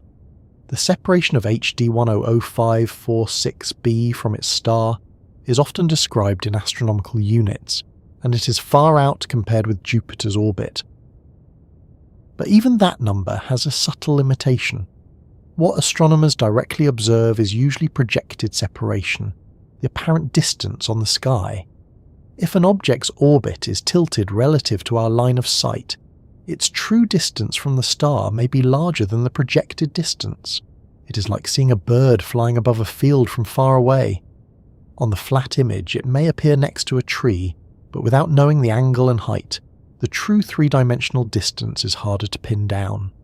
For a disk system, the inclination of the disk helps, because the planet is expected to orbit within or near the disk plane. Still, projection must be handled carefully. Motion adds another measurement. If the source is bound to HD 100546, it should move with the star across the sky, rather than staying fixed like a background object. Over years, astronomers can compare images and test whether the source shares the star's proper motion. They can also look for orbital motion, though that is slow at such a large distance. A planet tens of astronomical units from its star may take hundreds of years to complete one orbit. That means a few years of observation show only a small arc. It is like trying to understand the shape of a racetrack by watching a runner take one step. You can learn something, but patience is required. Fortunately, astronomy is good at patience. It has to be. The universe does not hurry just because we have a publication deadline. Measuring mass is even harder than measuring brightness or position. For many exoplanets, mass is measured through how strongly the planet tugs on its star, or how it interacts gravitationally with other planets. HD 100546b is not easy to weigh that way. Its star is young and bright, its disk is active, and the planet is far out. Instead, mass estimates often come from models that connect brightness and temperature to mass and age. If you know how old the system is, and you know how bright a young giant planet appears, you can compare that with evolutionary models. But young planet models depend on formation assumptions. A hot start model, where a planet begins with a lot of heat, predicts a different brightness for a given mass than a cold start model, where formation radiates away more energy early. If the object is still accreting, or if a circumplanetary disk contributes to the light, the mass estimate becomes even more model dependent. It is not that astronomers cannot estimate it, it is that the estimate arrives with luggage. This is very important for HD 100546b. If the infrared light comes mostly from a newly formed planet, one mass range may be inferred. If a significant fraction comes from warm circumplanetary material, the planet itself could be less massive than the brightness alone might suggest. If accretion is adding luminosity, the light may tell us as much about feeding as about mass. A planet with a glowing disk can look brighter than a bare planet of the same mass. So measuring mass from light alone is a bit like judging how large a house is by looking at it during a fireworks display. The brightness is real, but some of it may not belong to the house. The disk around HD 100546 can also be used as an indirect measuring tool. Planet-shaped disks. A massive planet can open gaps, stir spiral arms, trap dust in rings, and alter gas motion. By observing the disk structure with instruments such as ALMA, astronomers can model what kinds of planets might produce the observed gaps, rings, and asymmetries. This is not a direct measurement of the planet, but it can provide constraints. If a model with a planet of a certain mass and orbit reproduces the disk structure, that supports the idea that such a planet may exist there. Yet disk modelling has its own uncertainties. Dust size, gas density, turbulence, chemistry, temperature, and viewing geometry all matter. A disk is a complicated witness. It tells the truth, but not always in complete sentences. ALMA observations are especially useful because they can trace millimetre-sized dust grains and molecular gas. In the HD 100546 disk, ALMA has revealed ring and gap structures and differences between dust and gas distributions. Larger dust grains can collect in rings or drift inward, while gas may extend farther. Molecular lines can reveal motion and chemistry. If gas velocity deviates from simple Keplerian rotation, that can hint at gravitational disturbances or pressure structures, perhaps related to planets. This kind of measurement adds depth to the picture. Instead of only asking where the planet candidate glows, astronomers ask how the whole disk is moving and where material is gathered or missing. Still, connecting a specific disk feature to a specific planet is difficult. A gap may suggest a planet, but it does not prove one. Multiple planets can shape one disk. One planet can create multiple structures. Dust and gas can respond differently. Chemical effects can mimic density features. The disk around HD 100546 has been described as a laboratory for studying these relationships because it has so many observable structures. That is wonderful, but it also means the system is not simple. If you put several possible planets, rings, dust traps, gas gaps, and chemical changes into the same disk, then measuring one giant object requires understanding the whole environment.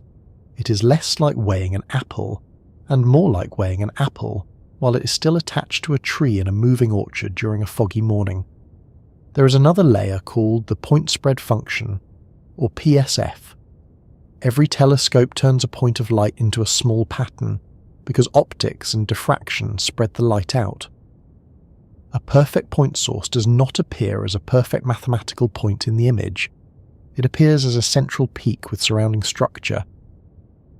To know whether HD 100546b is extended, astronomers compare its shape with the telescope's expected point source pattern. If the source is broader than the PSF, that may indicate resolved emission around it, but if the disk contributes nearby light, the shape can be distorted. If the data processing changes the apparent shape, that also matters.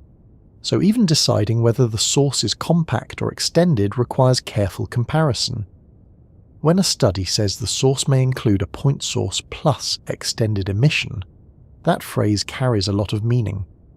The point source could be the planet itself, perhaps with an unresolved inner circumplanetary disk too small to separate. The extended emission could be warm material around it, or a feature of the larger disk. Separating those components helps determine whether the huge, apparent size is due to the planet or its surroundings. This is why the radius estimates for HD 100546b can vary so much. The number depends on what part of the light you assign to the planet. If you include extended material, the emitting region becomes enormous. If you isolate the compact source, the inferred planetary radius can be smaller. The data have to be interpreted through a physical model, not just read from a ruler. A useful way to think about this is to imagine a baby wrapped in a blanket under a heat lamp. If you look from across the room through frosted glass, you may see a warm, glowing shape. The glow has a size, but the baby is not the same size as the glow, The blanket and the lamp and the frosted glass all affect what you see. HD 1000546b is not a baby, of course, and no one should put a gas giant under a heat lamp, but the principle is helpful. The observed light contains both the object and its environment. The measurement must untangle them. Astronomers also have to account for extinction, which is the dimming and reddening of light by dust. Dust grains can absorb and scatter shorter wavelengths more strongly than longer ones.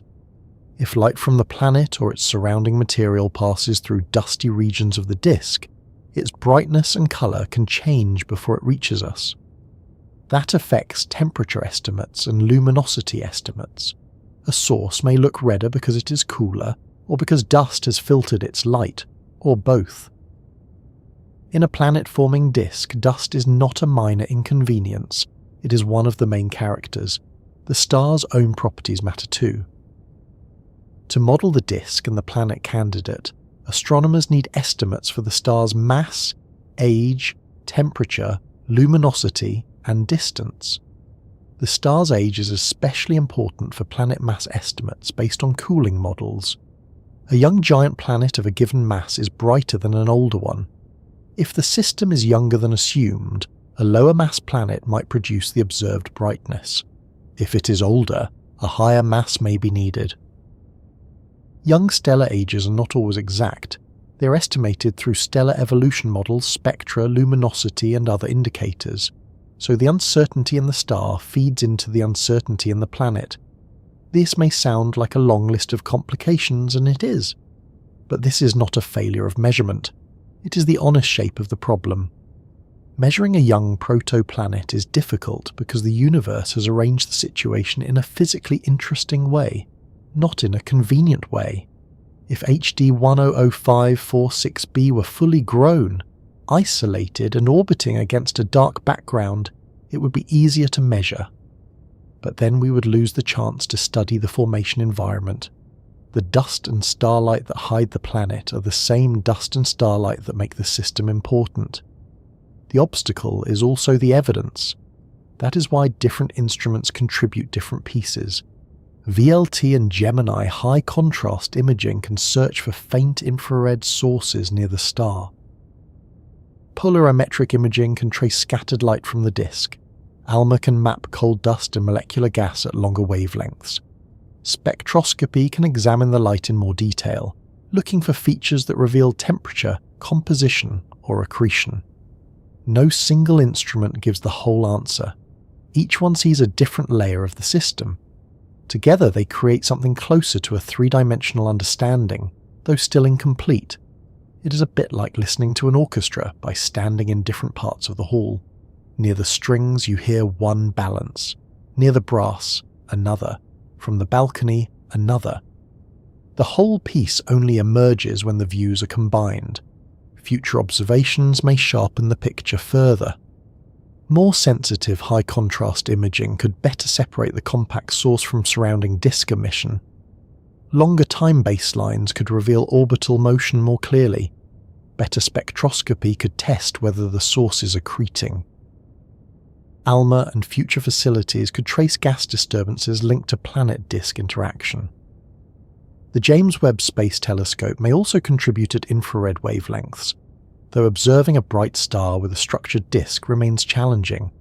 Each improvement does not simply add a prettier image, it reduces the range of possible explanations. For now, the measurement of HD 100546b remains a carefully built estimate rather than a single settled number. Its position is measured relative to the star. Its brightness is measured in certain filters. Its possible extension is compared with instrumental resolution. Its mass is inferred from models and disk effects. Its radius depends on how much of the emission is assigned to the planet rather than surrounding material. Its very identity is strengthened by motion and multi-wavelength behavior, but still discussed with the caution appropriate for a young embedded object. That caution is not disappointing. It is the sign that astronomers are taking the object seriously. There is something very calming about the patience of this kind of science.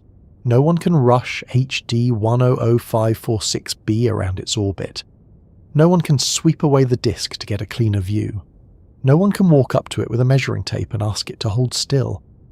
Astronomers have to work with what the light offers. They wait, compare, model and revise. A faint signal becomes a candidate. A candidate becomes a system of possible interpretations. Some interpretations weaken, others grow stronger. The object slowly comes into focus, not all at once, but through repeated attention. And that repeated attention is how a hidden giant becomes measurable. Not perfectly measurable, not yet, but measurable enough to tell us that something extraordinary is happening in the disk of HD 100546. There is a warm source far from the star.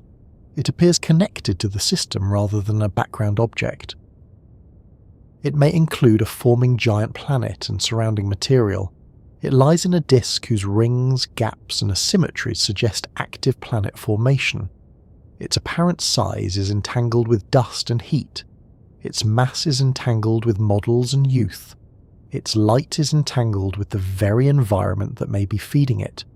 To measure it is to measure not just an object, but a relationship between a star, a disk, and a planet still emerging from both. By the time we gather all these clues, HD 100546b begins to feel less like a single dot and more like a question with gravity at the centre. How much of the glow is planet? How much is disk? How much is falling material?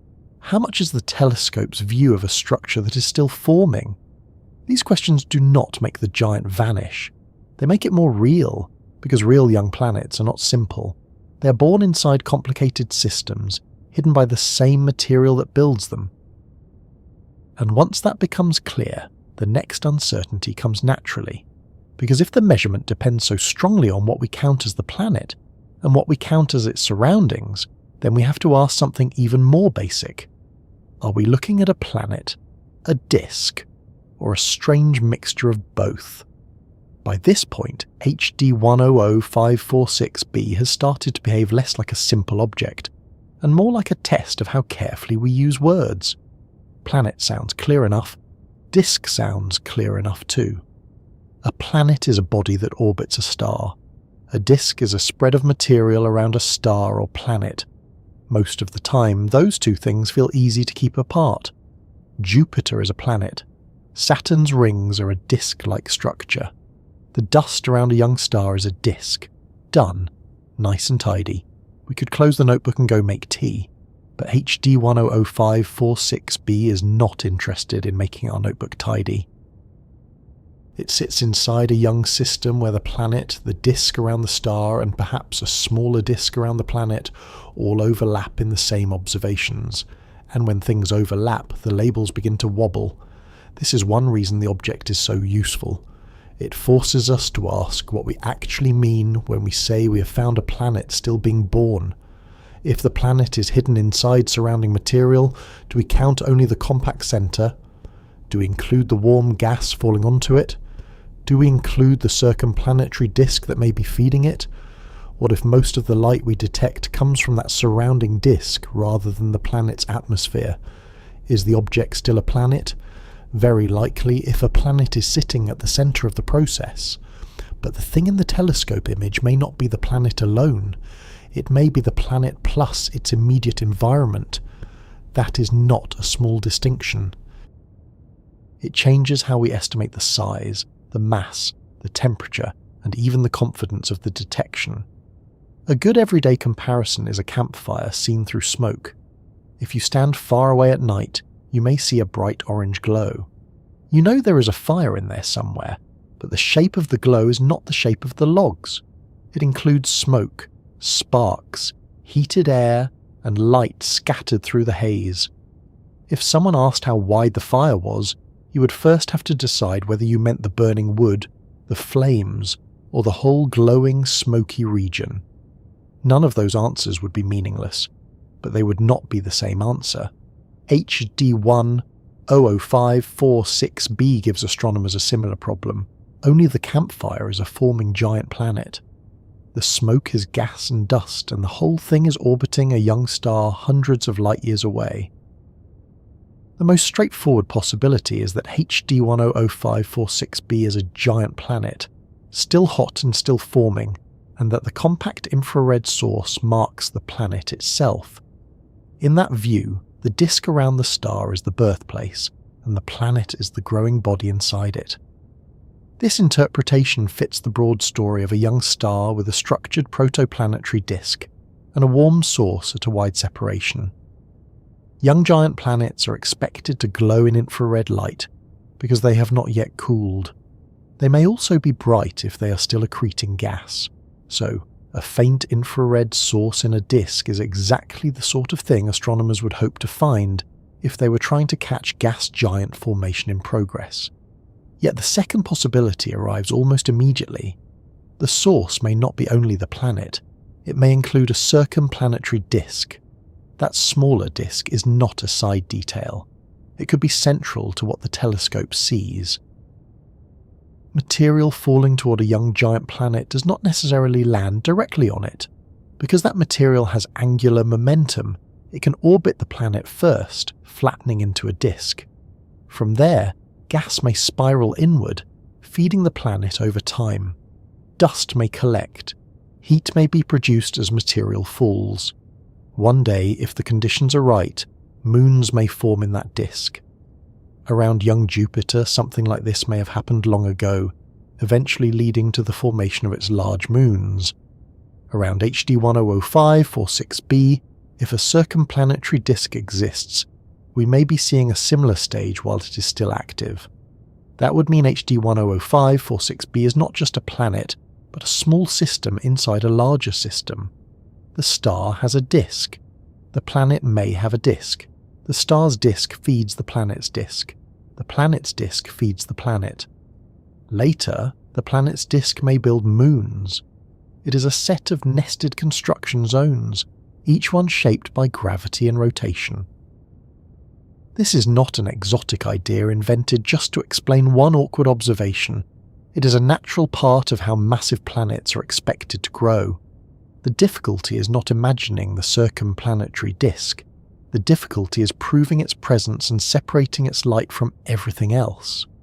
If a circumplanetary disk contributes strongly to the infrared emission, then the observed source becomes something in between a planet and a disk, at least from our point of view. The planet may be there, but the glow we measure may belong partly to the disk around it. This helps explain why the object can look so large. A disk can extend much farther than a planet's atmosphere. Warm material spread around the planet can create an emitting area several times larger than the planet itself. The telescope does not automatically know which photons came from the planet and which came from the surrounding material. It simply collects the light. Astronomers then have to sort it out using models, wavelengths, shapes, and motion. The third possibility is more cautious. Some of what has been associated with HD 100546b, especially at shorter near-infrared wavelengths, may be light from the larger circumstellar disk rather than from a planet or circumplanetary disk. Dust in the disk can scatter starlight. Data processing can make disk features look sharper, brighter, or more point-like than they truly are. In high-contrast imaging, this matters a great deal. When astronomers subtract the star's glare, they can also reshape the disk signal. A feature that appears compact in one reduction method may blend back into the disk in another. That does not mean all detections are false. It means the morphology, the shape and structure of the signal, depends partly on how the data are processed. Around HD 100546, where the disk is bright and structured, this is a serious issue. So the question is not simply whether astronomers saw something. They did see emission in the region of the candidate. The harder question is what that emission represents. Is it direct light from a young planet? Is it thermal radiation from a circumplanetary disk? Is it scattered starlight from a disk feature? Is it a mix of all three?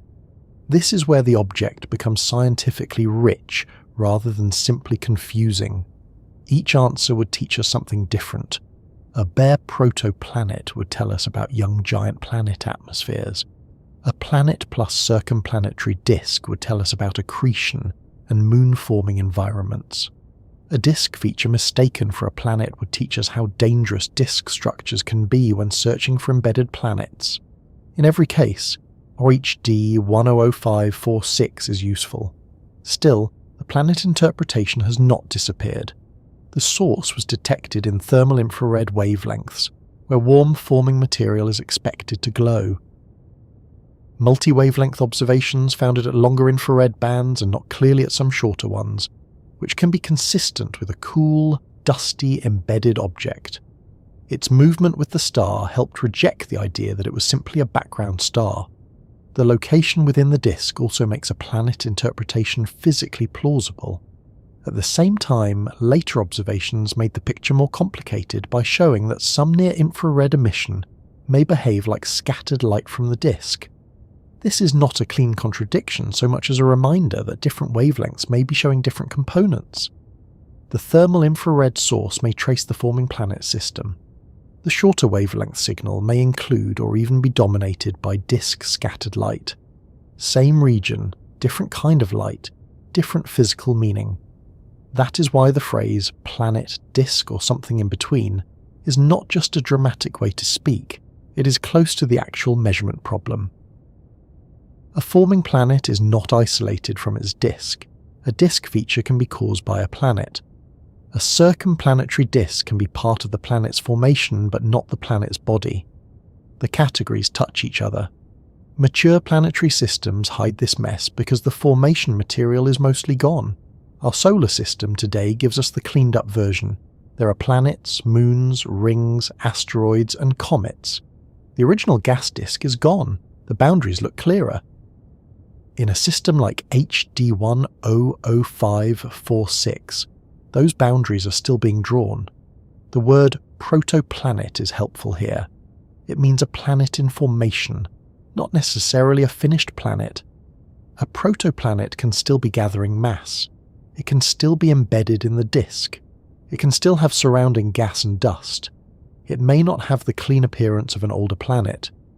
Calling HD 100546 a protoplanet candidate is therefore more precise than simply calling it a giant planet, although catalogues may still list it as an exoplanet. The word candidate matters too. It leaves the room for the evidence to be refined. It says the planet interpretation is supported enough to be discussed seriously, but the full nature of the signal is still being tested. This kind of caution is normal in young disk systems. Other famous forming planet candidates have also been debated, revised, confirmed, questioned, or reinterpreted as instruments improved. Planet formation is not easy to observe directly. The objects are faint, the disks are bright, the systems are young so their stars can be active, the planets may be hidden behind dust. Observations at one wavelength may not match observations at another. A source can disappear in one method and appear in another. It can sound messy, but the mess is part of the science. If astronomers waited for perfect clarity before discussing anything, we would know much less about how planets form. A useful way to hold the uncertainty is to separate the physical object from the observed emission. The physical object may be a forming gas giant orbiting inside the disk. The observed emission is the light we detect from that region. Those are related but not identical. The emission may include the planet, its disk, nearby disk material, scattered starlight, and artifacts of processing. The scientific task is to map the emission back onto the physical structure. That is difficult, but not impossible. Each wavelength provides a clue. Each new image provides a check. Each model tests a possible arrangement of planet, disk, dust, and heat. One clue is the object's colour in infrared light. Very red colours can suggest dust, thick clouds, or accretion-related emission. Young giant planets often have dusty atmospheres and can look redder than older brown dwarfs. Circumplanetary disks can also produce red infrared colours. Dust in the larger disk can redden or scatter light as well. So red colour alone does not solve the problem, but it tells astronomers that the source is not behaving like a simple ordinary background star. Another clue is whether the signal appears compact or extended. A compact point source supports the idea of a planet or unresolved planet plus disk. Extended emission suggests surrounding material or disk structure. In HD 100546b, both ideas have appeared in the research, a point source component and surrounding resolved emission. That combination is exactly what one might expect if a planet is embedded in a warm environment, but it also requires careful separation from the larger disk. Accretion is another possible test. If material is actively falling onto a planet, it may produce emission lines, such as hydrogen alpha in some cases. Detecting such lines can support the idea that the object is still gaining mass. Non-detections can place limits on accretion, though they do not always rule it out, especially if dust blocks the view or if accretion is variable. For HD 100546b, some observations have not detected certain accretion signatures strongly, which adds caution. But a deeply embedded planet could still be hard to observe in those lines. Again, the answer is not a simple yes or no. The dust can hide the signal, the accretion can vary, and the disk can confuse the view. The larger disk structure offers another path. If HD 100546b is a real planet, it should affect its surroundings. A massive planet can carve a gap, excite spiral waves, disturb dust, and influence gas motion. Around HD 100546, the disk is full of structures that have encouraged discussions about planet-disk interaction. But connecting one feature to one planet is difficult. A spiral arm may be planet-driven, or it may arise from other disk behavior. A gap may indicate a planet, or dust may be trapped by pressure changes. A bright feature may be heated material, scattered light, or a processing effect. Planets leave fingerprints, but in a dusty disk many hands have touched the glass. Even so, the idea of a planet embedded in the disk remains attractive because it explains several things at once. It explains why there is a thermal infrared source at a wide separation. It explains why the source may be associated with disk structures. It explains why the apparent emitting region may be large. It connects naturally to the idea of a circumplanetary disk. It fits with the broader expectation that young disks should contain forming planets. The problem is not that the planet model is weak. The problem is that the disk is strong too. It contributes light and structure of its own, so the cleanest model may not be planet alone or disk alone, but planet plus disk material. There is something satisfying about that, because planet formation is not supposed to be clean. A planet does not appear separately and then politely enter the disk afterward. It forms from the disk. Its early identity is tied to the material around it. In the beginning, a giant planet is not just a ball. It is a flow of gas, a growing atmosphere, a gravitational center, a heating source, a possible circumplanetary disk, and a disturbance in the larger disk. It is a process becoming an object. That may be the best way to think about HD 100546b, not as a finished thing that we're failing to measure cleanly, but as a process that has not yet separated cleanly into familiar parts. This is similar to the way a storm can be hard to define at its edges. At the center, the storm is obvious. Around the edges, it blends into the surrounding atmosphere. You can draw a boundary for practical purposes, but the air itself does not care about your line. A forming planet has a gravitational sphere of influence. It has material bound to it. It has material passing nearby. It has gas flowing from the star's disk into the planet's region. It may have shocks, heating, and turbulence. A model can define boundaries such as a hill sphere or an emitting area, but nature may not provide a sharp, visible edge. The planet's influence fades into the disk rather than stopping suddenly. The hill sphere is a useful concept here. It describes the region around a planet where the planet's gravity dominates over the star's gravity for smaller orbiting material. For a massive planet far from its star, the hill sphere can be large. a circumplanetary disk would sit inside that region. It would not fill all of it, but it could still cover a meaningful area. If HD 100546b is massive and far out, its gravitational neighbourhood could be large enough to host a disk where moons may one day form. That does not mean every bit of glowing material belongs to the planet, but it makes it physically plausible that a planet could carry a substantial surrounding structure. A circumplanetary disk also changes how we think about the future of the object. If the planet is still feeding, then its current mass may not be its final mass. If the disk persists, it may regulate the planet's growth. If dust settles within it, moons may form. If the larger circumstellar disk disperses, the feeding may eventually stop. The planet will then cool, contract, and become easier to describe as a standalone gas giant. The messy in-between stage may last only a fraction of the system's life, but that fraction is exactly what astronomers are trying to catch. HD 100546b may be valuable, because it has not yet moved completely out of that stage. From Earth, we are seeing the system at one moment in its long development. The light that reaches us is already old by human standards, but in the life of the system, it is a brief glimpse. We cannot watch the whole formation sequence directly. We see a snapshot, then another years later, then another, then... We compare HD 100546 with other young disks at different ages.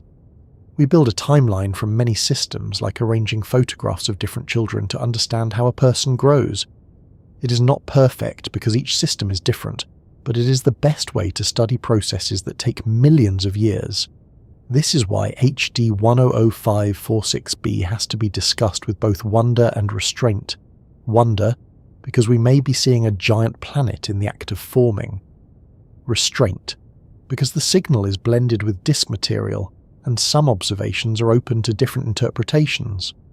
Wonder, because the object may have a circumplanetary disk, a moon-forming environment in progress. Restraint, because the exact size and mass depend on models and on how much light belongs to each component. Wonder, because the system may show multiple planet-forming regions. Restraint, because disk features can imitate planets if we are not careful.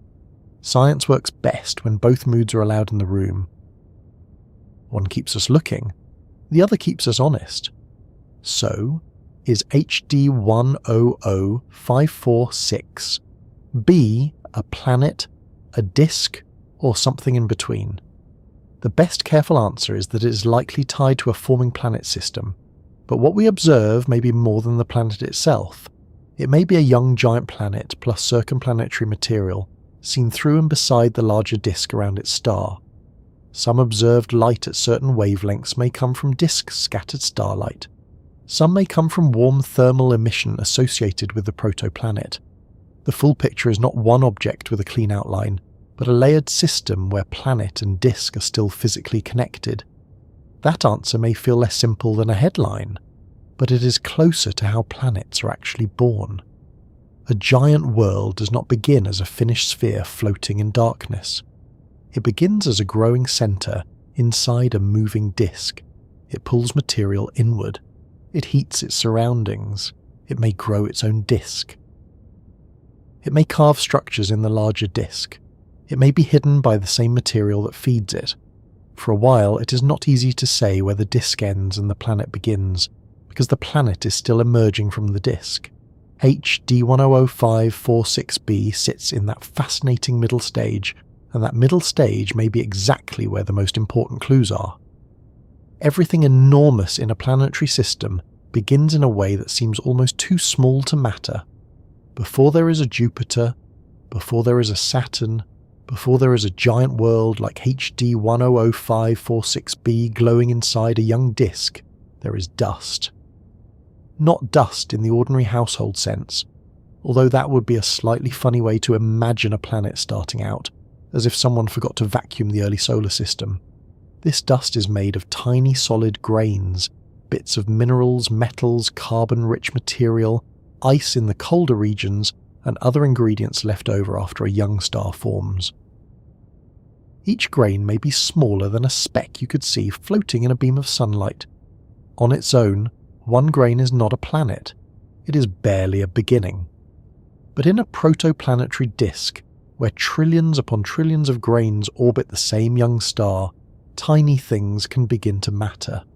The disk around a young star is not empty space with a few crumbs scattered through it. It is a moving environment of gas and dust. Most of the mass is gas, mostly hydrogen and helium, with dust making up a smaller fraction.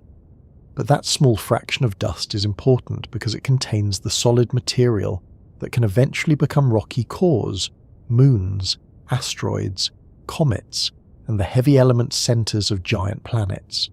The gas gives the disk its broad structure, the dust provides the seeds, and the star in the middle supplies heat, light, radiation, gravity, and a clear reminder that anything trying to form nearby is doing so in a very active neighborhood. At first, the grains are very small. They drift through the gas and collide gently. Sometimes they bounce away from each other. Sometimes they break. But sometimes, under the right conditions, they stick. This sticking can happen because of tiny surface forces, electrostatic effects, icy coatings, or the simple fact that very small particles can cling together more easily than large hard stones. If you have ever noticed flour clumping on a damp spoon, you have seen a very ordinary version of a much larger cosmic principle. Small particles can gather into soft aggregates. In a disk, those aggregates can become fluffy and porous, more like delicate dust snowballs than solid pebbles at first. Then the problem becomes harder. Growing from tiny grains to small clumps is one thing. Growing from clumps to pebbles and from pebbles to planet-building bodies is much more difficult. Collisions become faster. Some impacts compact the material, some break it apart, some make pieces bounce rather than stick. Astronomers call these difficulties growth barriers, because nature does not simply let dust become planets without complications. A disk is not a gentle assembly line. It's a place where material orbits, drifts, bumps, heats, cools, and sometimes destroys the progress it made earlier. If planets form anyway, and they clearly do, because we're standing on one, then there must be ways through those barriers. One useful idea is that dust does not have to grow by sticking alone all the way to planet size. Instead, particles can gather in special regions of the disk where pressure and gas motion help collect them. In a normal disk, gas does not orbit at exactly the same speed as solid particles would on their own, because gas pressure helps support it. This creates a kind of headwind for solid particles, especially pebbles, causing them to lose orbital energy and drift inward toward the star. That inward drift can be dangerous for planet formation. If pebbles fall into the star too quickly, they are lost before they can build anything large.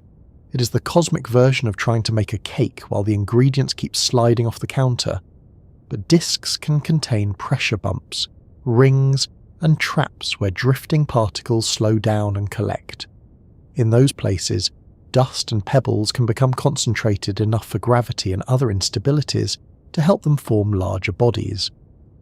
One important process is often called the streaming instability. In simple terms, when enough solid particles gather in a region of gas, their collective motion can create clumps dense enough to collapse under their own gravity. Instead of growing grain by grain all the way up, the material can jump from pebble-sized pieces to much larger planetesimals, bodies that may be kilometers across or even larger. That jump is important, because once objects become large enough, gravity becomes a stronger tool for growth. Planetesimals are the next major step. These are the first serious building blocks of planets. They're too small to be planets, but large enough to have meaningful gravity. They can collide and merge. They can scatter one another. They can grow into planetary embryos, which are larger bodies still, sometimes comparable to moons or small planets. In the inner regions of a disk, where temperatures are high and ices may not survive, this process can build rocky planets. In colder outer regions, where ice can join rock and metal, solid cores may grow more efficiently because there is more solid material available. The line beyond which water ice can remain frozen is often called the snow line, and it matters because ice adds mass to the solid material budget. More solid material means cores can grow faster. For a giant planet, the core is only part of the story. A rocky or icy core, several times Earth's mass, can begin to attract gas from the surrounding disk. At first, that gas envelope may be modest. The core pulls in gas, but the envelope can remain in balance with the heat escaping from the forming planet. Over time, if the core grows large enough and the disk still contains enough gas, the envelope can become massive. Then growth can accelerate.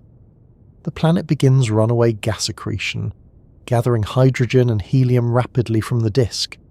This is how a body that began with dust grains can become a gas giant, wrapped in a huge atmosphere and holding far more mass than any rocky planet. This process has to happen before the gas disk disappears. Protoplanetary disks do not last forever. Young stars heat them, radiation strips material away, planets carve and disturb them, and gas eventually disperses into space or falls onto the star. The timescale is usually measured in millions of years. That may sound like a long time if you're waiting for a kettle to boil, but for building giant planets, it is a deadline.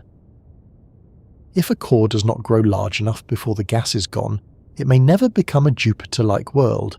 It may remain an ice giant, a smaller planet, or a stranded core. Giant planet formation therefore depends on timing. The core must grow, gas must still be present, and the disk must provide enough material in the right place. HD 100546b is interesting because it appears to sit far from its star, at a distance where forming a massive planet through the standard core accretion path can be challenging. Farther out, orbital periods are longer, material is more spread out, collisions happen less often, growth can be slower, yet the object associated with HD 100546b may be a massive giant still forming at tens of astronomical units from its star. That makes astronomers ask whether the local disk conditions helped it grow efficiently, whether it formed closer in and moved outward or inward, or whether a different process played a role. One alternative formation route for massive objects far out in disks is gravitational instability. In this picture, part of a massive cool disk becomes unstable and collapses directly under its own gravity, forming a large clump. That clump can then contract and become a giant planet, or perhaps a brown dwarf-like object, depending on its mass and evolution. This process can be faster than core accretion, especially at wide separations, but it requires the disk to be massive and cool enough in the right way. Not every disk can do it. It is not a universal shortcut. For HD 100546b, the question of formation pathway is part of the reason the object is so important. A giant forming far from its star asks how the disk made that possible. There may also be more than one route working together in real systems. Planet formation is often taught in simplified steps, because simplified steps help us learn. Dust grows, pebbles form, planetesimals emerge, cores assemble, gas is captured. A giant planet appears. That sequence is useful, but real disks may be less tidy. Pebble accretion can speed up core growth, as small drifting pebbles are captured efficiently by a growing body. Planet migration can move young planets through the disk. Pressure traps can gather material. Multiple planets can shape the same disk. Gas flows can cross gaps. A young giant can keep feeding even after it has opened a partial clearing around itself. A disk is not a static factory. It is more like a weather system made of orbiting ingredients. Pebble accretion is especially helpful to imagine. Once a planetary core reaches a certain size, it can capture pebbles drifting through the gas more efficiently than it captures large planetesimals. The gas slows the pebbles, and the core's gravity redirects them inward. Instead of waiting for rare big collisions, the core can sweep up many small solids. This can allow cores to grow quickly, even in parts of the disk where older models struggled. If a core grows fast enough, it can begin gathering gas while the disk is still rich in hydrogen and helium. In the story of giant planets, Pebbles may be the quiet delivery service that helps the core reach the next stage before the gas disappears. Around a young star like HD 100546, rings and gaps in the disk may affect this delivery system. A ring can trap pebbles. A gap can slow or stop inward drift. A pressure bump can create a storage zone of solid material. A forming planet can create some of these structures, but the structures can also influence later planet formation. This creates feedback. A planet grows and changes the disk. The changed disk controls where solids collect. Those collected solids may feed the same planet or help form another. In a system with multiple gaps or rings, planet formation may happen in several places at once or in a sequence. The disk is not just the source of material, it is an active part of the outcome. This matters for HD 100546 because its disk is structured. Observations have shown gaps, rings and differences between the distribution of dust and gas. Some of those structures may be related to planets. Some may result from disk physics, chemistry, or dust evolution. The important point is that HD 100546b is not forming in a smooth blank disk. It is forming, if that interpretation is right, in a disk with local conditions that may concentrate material, create flows, and allow giant growth far from the star. The nursery has rooms, shelves, doorways, and traffic patterns. A planet forming there does not simply pull from an evenly mixed cloud. It grows from a disk with structure. Once a young, giant planet begins to gather gas, its gravity can open a gap in the disk. The planet tugs on nearby gas and dust, clearing material along its orbit, though gas may still flow through the gap. The gap is not necessarily empty. It can contain streams and bridges of material. Some of that material may feed the planet. Some may continue inward toward the star. The edges of the gap can become pressure traps where dust piles up. This is one reason rings in disks are so interesting. They may be signs of planets shaping their environments, but they may also be places where future planets can grow. A growing giant also has a hill sphere, the region where its gravity dominates over the star's gravity for nearby material. Inside that region, gas can orbit the planet and form a circumplanetary disk. That smaller disk is where the planet may continue to accrete material and where moons may one day form. The disk does not have to be huge compared with the orbit around the star, but compared with the planet itself it can be enormous. If it glows, it can make the planet system look much larger than the planet alone. This takes us back to HD 100546b and its strange apparent size. A giant planet still gathering gas may not appear as a clean sphere. It may appear as a planet plus a glowing disk, the entire feeding zone shining in infrared light. In that sense, the growth of worlds is not only about making one object bigger, it is about creating hierarchy. A star forms from a cloud. A disk forms around the star. Planets form in the disk. Disks may form around planets. Moons form in those disks. Smaller bodies remain as leftovers. Everything comes from the same original material, rearranged by gravity, motion, heat, and time. HD 100546b may be showing one level of that hierarchy while it is still active. The star is young. The star's disk remains. The planet candidate may have its own disk.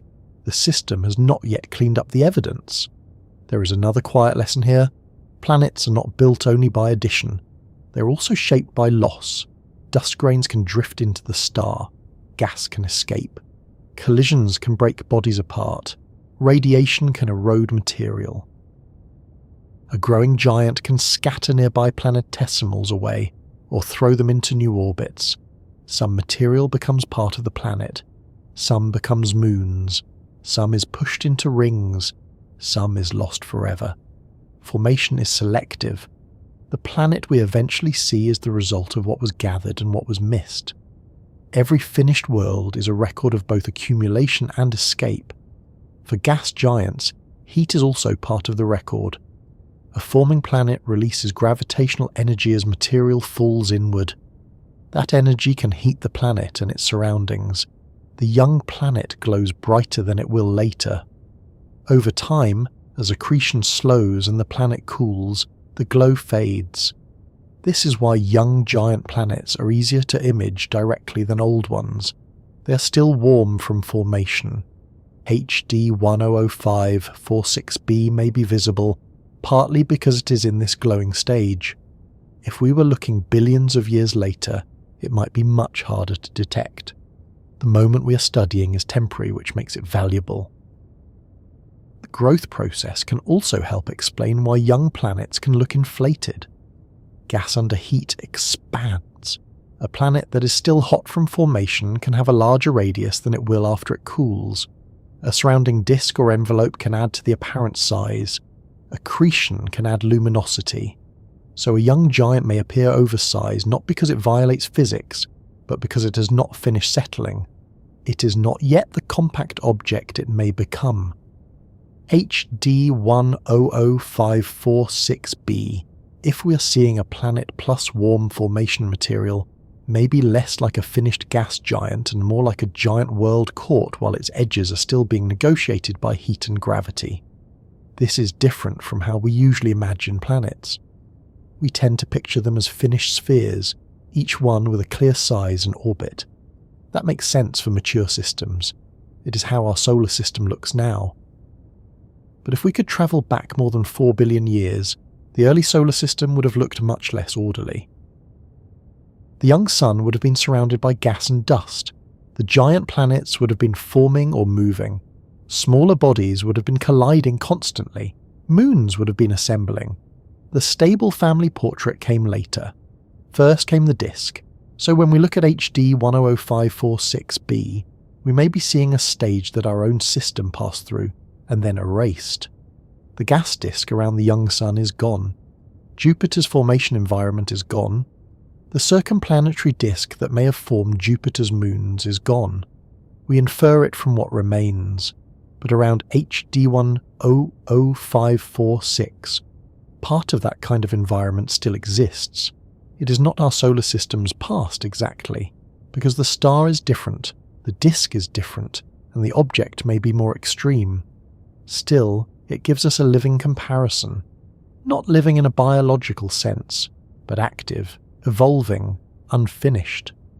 This is why planet formation can feel both simple and almost impossibly complicated. The simple version says planets grow from dust in disks around young stars. That is true.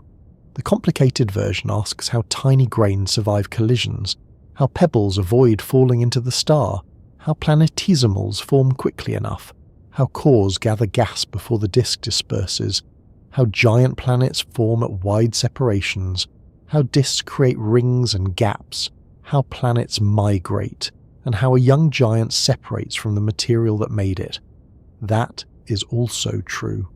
HD 100546b sits near the complicated end of the story, where the basic idea is clear but the details are still being tested. There is something gentle about the scale of it, once we stop rushing. A grain of dust does not know it is part of a planet. A pebble drifting through gas does not know it may help build a core. A core does not know whether it will become a giant or remain small. The disk does not plan. Gravity does not plan. Yet over time, through countless small interactions, structure appears. Rings form, gaps open. Clumps grow. Gas falls inward. A planet begins to stand out from the material around it. The universe does not need intention to build complicated things. It only needs matter, motion, and enough time for small effects to become large ones. For HD 100546b, the idea of growth from tiny grains to a cosmic giant is not just background information, it is the central mystery. If this object is truly a forming giant planet, then it represents a late stage of a process that began with microscopic particles in the disk. Somewhere in its history, solids gathered. A core or massive clump formed. Gas became bound. Heat was released. material continued to flow. A circumplanetary disk may have appeared. The object became bright enough for our telescopes to notice. Each of those steps is part of the answer to how something can become so large that it makes even Jupiter seem like only the beginning of the scale, and the disk is not finished with it yet. If material is still flowing, then HD 100546b may still be gaining mass or shaping its surroundings. If the disk is thinning, then its growth may be slowing. If a circumplanetary disk exists, then moons may be possible in the long future, or at least the ingredients for them may be present. If nearby gaps and rings are connected to planets, then the system may contain more than one growing giant, each one influencing the disk and each other. The story is not a straight line from dust to planet. It is a network of interactions, and HD 100546b may be one of the largest visible nodes in that network. This makes the phrase cosmic giant feel less like a title and more like the result of a long sequence of ordinary physical events. Tiny grains stick, pebbles drift, solids concentrate, planetesimals form, cores grow, gas falls, disks feed planets, planets carve disks, heat escapes into space. Over millions of years, something that began as dust becomes a world. And if the world grows in the right place, at the right time, with enough gas still nearby, it can become enormous. Not enormous by human standards, where a mountain already feels large, but enormous by planetary standards, where Jupiter itself is only one example among many possible giants. A giant planet cannot grow from nothing. It needs a place to gather material, a disk rich enough to feed it, and a star young enough that the building supplies have not yet been cleared away. HD 100546b, strange and oversized as it appears, is not simply floating in darkness like a finished object placed on a shelf. It belongs to a young star that still carries the evidence of its own formation around it. That star, HD 100546, is the heart of the whole system. It provides the gravity that holds the disk together, the radiation that warms and shapes the dust, the motion that sets the material turning, and the environment in which a possible monster planet can continue growing. To understand the planet, we have to understand the star that makes its existence possible. HD 100546 is not a quiet, sun-like star in middle age. Our sun is mature, stable, and long, past the stage where it wore a broad disk of planet-building material. The solar system we know today is the cleaned-up version, with the planets already formed and most of the original gas gone. HD 100546 is younger and more massive, a bright pre-main sequence star still associated with the disk of gas and dust. It is the kind of star astronomers call a Herbig AE/B star, which means it is more massive than the Sun, and still in an early stage of development. It has not been sitting calmly for billions of years, gently warming a settled family of planets. It is closer to the energetic beginning, when the leftover material around a star can still become worlds. That youth is important, because disks do not last forever. A planet-forming disk is temporary. It may feel long-lived to us, because millions of years is a very long time when compared with a human evening, or even a whole human civilization. But in the life of a star, a few million years is early morning. The disk is still there because the system is young, gas remains available, dust remains available, planets may still be forming, and some of them may still be feeding. If HD 100546b is truly a giant planet still under construction, then the timing is everything. It exists in a system where the star is old enough to have a disk with structure, but young enough that the disk has not vanished. In a practical sense, the star feeds the planet through the disk. The star does not spoon-feed it, of course, though that would make for an excellent and slightly alarming illustration. Instead, the star's gravity holds a rotating reservoir of material around it. That reservoir, the protoplanetary disk, contains gas and dust that can move, drift, collect, and fall toward forming bodies. The planet grows by drawing material from this disk. Some of that material may flow into the planet's gravitational region, settle into a smaller disk around the planet, and then accrete gradually. The star is not directly handing gas to the planet, but without the star's disk there would be no supply. The relationship is not one way. The star shapes the disk feeds the planet, and the planet reshapes the disk. This is a basic pattern in young planetary systems. The star provides the central gravity and radiation. The disk responds by spreading, heating, cooling, and evolving. A forming planet inside the disk pulls on nearby gas and dust, opening gaps or making rings. Those rings can trap more dust. Gaps can change the flow of gas. The disk may continue feeding the planet through streams. Everything is connected, and nothing in the system grows completely alone. HD 100546b may be huge, but its story begins with the environment around the star. The star's brightness matters too. HD 100546 is hotter and more luminous than the Sun, so its light has a stronger effect on the disk. Radiation from the star warms dust grains, changes the temperature structure of the disk, and helps determine where different materials can survive. Close to a young star, dust can become too hot and evaporate. Farther out, dust can remain solid, and icy materials may survive more easily. Temperature is not just a background detail. It influences what the disk is made of at different distances. It affects how grains stick, where pressure structures form, how gas moves, and how fast the disk evolves. In a planet-forming system, warmth is not just warmth. It is a construction rule. At the distance where HD 100546b is thought to orbit, the planet is far from the star compared with Earth, or even Jupiter.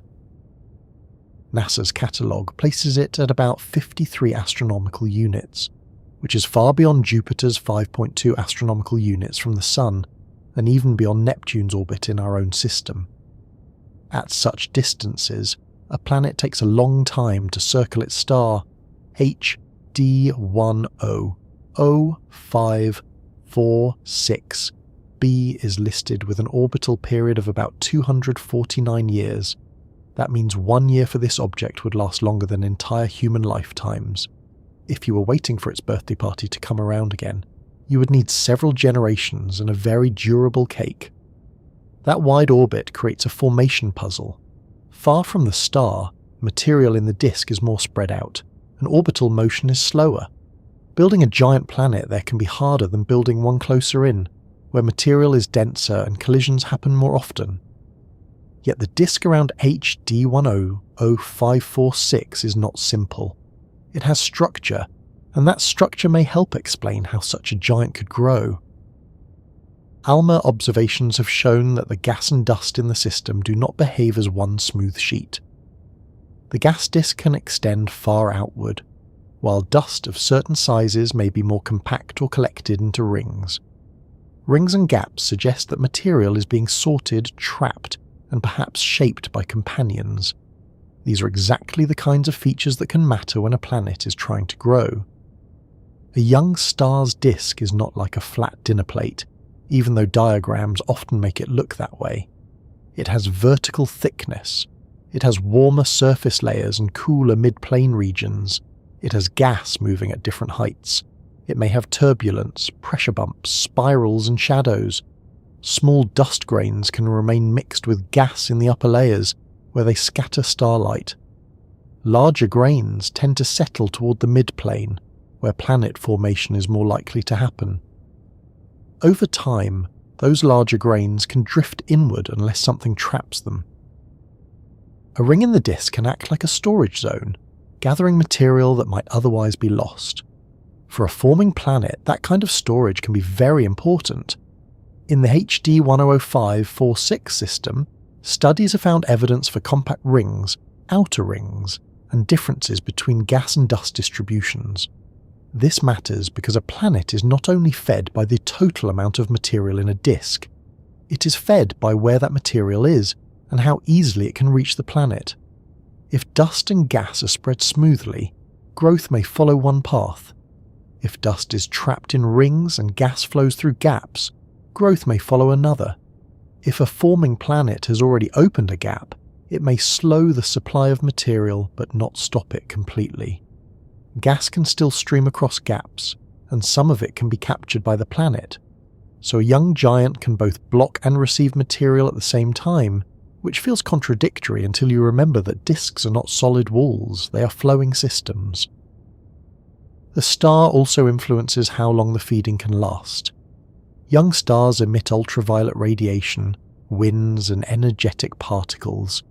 These can heat the disk surface and help drive gas away over time, a process often called photoevaporation, when high-energy radiation heats gas enough for it to escape. As the disk loses gas, a giant planet's chance to grow begins to close. Once the gas reservoir is gone, a planet can no longer become a Jupiter-like giant by gathering hydrogen and helium. It may still collide with smaller bodies, but the main gas-feeding stage is over. This gives giant planet formation a deadline. A planet like HD 100546b must gather most of its gas while the disk remains. The star provides the disk, but the star also helps remove it. It is both provider and cleaner, which is very efficient and slightly rude. That balance gives the system its urgency, at least on astronomical timescales. If HD 100546b is still accreting, then we may be seeing it before the window closes. The disk is present, the star is young, and the planet may still have access to gas. But the same star that illuminates and sustains the disk's structure is also contributing to its eventual dispersal. Over time, the disk will thin. Dust will be incorporated into larger bodies or drift inward. Gas will accrete onto the star, escape, or be captured by planets. The bright, messy nursery will fade into a cleaner planetary system. HD 100546b, if it remains, will eventually become a more settled giant, cooler and probably less dramatic in its glow. Accretion onto the star itself is part of this story. Young stars can still draw material from their inner disks. Gas spirals inward, guided by gravity and magnetic fields, and eventually lands on or near the star. That process releases energy and can produce emission lines in the star's spectrum. In a disk with gaps and possible planets, the inner flow can be complicated. A planet may block some material, redirect some, or allow streams to pass through. The star and planet may both be feeding from different parts of the same disk. It is a shared pantry, though one member of the household is a bright young star and the other is a giant planet candidate, so the family dynamic is unusual. The idea that a star feeds a planet may sound backwards at first, because stars are usually the hungry ones in early systems. They gather mass from the disk, grow toward their final state, and light up as their interiors settle. But once a disk exists, planets become secondary centres of gravity within it. A massive growing planet can collect gas in its own region, creating a smaller flow nested within the larger flow toward the star. Material may move inward through the disk, encounter the planet's gravitational influence, and be diverted. Some continues toward the star, some is captured, some may gather near pressure bumps. Some may be pushed outward or trapped at gap edges. The disk becomes a traffic system with more than one destination. HD 100546b's possible circumplanetary disk fits into this picture. If the planet is surrounded by its own disk, that smaller disk would be the immediate feeding structure. Material from the circumstellar disk would enter the planet's sphere of influence, orbit the planet, lose energy, and eventually move inward. As it does, it can heat up and glow. That glow may be part of what telescopes see. It may also be why the object appears so large. The star supplies the broad reservoir. The planet's gravity gathers local material. The smaller disk manages the final delivery. It is a layered feeding system, and each layer leaves a different kind of light. This is where the young star's mass and brightness again become important. A more massive star has a stronger gravitational field and can host a disk with different temperatures, orbital speeds and radiation conditions than the disk around a Sun-like star. The environment where HD 100546b formed may therefore be quite different from the environment where Jupiter formed. The snow lines, dust chemistry, gas temperatures, and disk lifetime can all shift. A giant planet forming around a brighter star may grow in a disk that is warmer and more strongly illuminated. That can affect the type of solids available, the cooling of gas, and perhaps the formation pathway itself. At the same time, the basic physics remains familiar. Gravity gathers, rotation flattens, gas flows, dust drifts, pressure traps collect material, heating and cooling control structure. Planets grow by taking advantage of local conditions. HD 100546 is not a magical exception to planet formation. It is an example of planet formation under specific extreme observable conditions. That is why astronomers care about it. It shows how the same laws can produce a system that looks different from our own. There is a quiet contrast here between the star and the planet. The star is the dominant object, massive, bright, and central. The planet candidate is far smaller by mass, even if it appears huge in radius or in its glowing region. Yet the planet can still shape the disk around it. It can carve, disturb, and gather. This is a reminder that influence is not only about being the largest object in the whole system, it is about being massive enough in the right place. A planet does not need to rival its star to reshape its neighbourhood. Jupiter is tiny compared with the Sun, but it dominates much of the architecture of the outer solar system. HD 100546b may play a similar role in its own far younger, dustier environment. The disk's gas is especially important for a monster planet. A rocky planet can assemble mostly from solids. A gas giant needs gas, and lots of it. Hydrogen and helium are light, abundant, and difficult for a small body to hold unless it grows a substantial core or forms as a massive clump. Once the planet's gravity becomes strong enough, gas can bind to it. If the disk remains dense, the envelope can grow rapidly. But if the star clears the gas too soon, growth stops. This means the final mass of a giant planet is partly a race between the planet's ability to accrete and the star disk system's tendency to disperse. HD 100546. B may be one result of that race still being run. The word monster in the title works because the object may be extraordinarily large, but it is worth keeping the monster gentle for now. This is not a destructive creature roaming the cosmos. It is a giant shaped by ordinary physics in an extraordinary setting. It may be opening paths through dust. It may be gathering gas. It may be growing a disk around itself. It may be helping sculpt the structure that astronomers observe. A monster planet in this sense is simply a planet whose scale makes our usual categories feel small. It is not angry. It is not dramatic on purpose. It is just very big and very young, which is often enough to cause trouble. The star's light also gives astronomers a way to see the disk. Small dust grains in the disk scatter starlight, allowing instruments to trace surface structures in scattered light images. Warmer dust emits infrared radiation. Cold dust and gas appear at millimetre and sub-millimetre wavelengths. Without the star, the disk would not be illuminated in the same way. The star is not only feeding the planet through gravity and disk structure, it is feeding our understanding through light. It makes the disk visible. It casts shadows, heats surfaces, and reveals patterns. Sometimes the same light that helps us see also blinds us to the planet, but that is often how astronomy works. The source of information is also the source of difficulty. A bright young star can hide a faint companion, but the disk around it can betray the companion's presence. If a planet opens a gap, the star's light may reveal the gap's edges. If a planet stirs a spiral, scattered light may show the spiral shape. If gas motion is disturbed, molecular line observations can show deviations from simple rotation. If dust collects in a ring, millimeter observations can reveal the ring. In this way, the planet may be measured indirectly through the material it affects. The star lights the stage, the disk records the motion, and the planet leaves marks as it grows. This is why HD 100546 is such a valuable system. It offers more than one clue at once.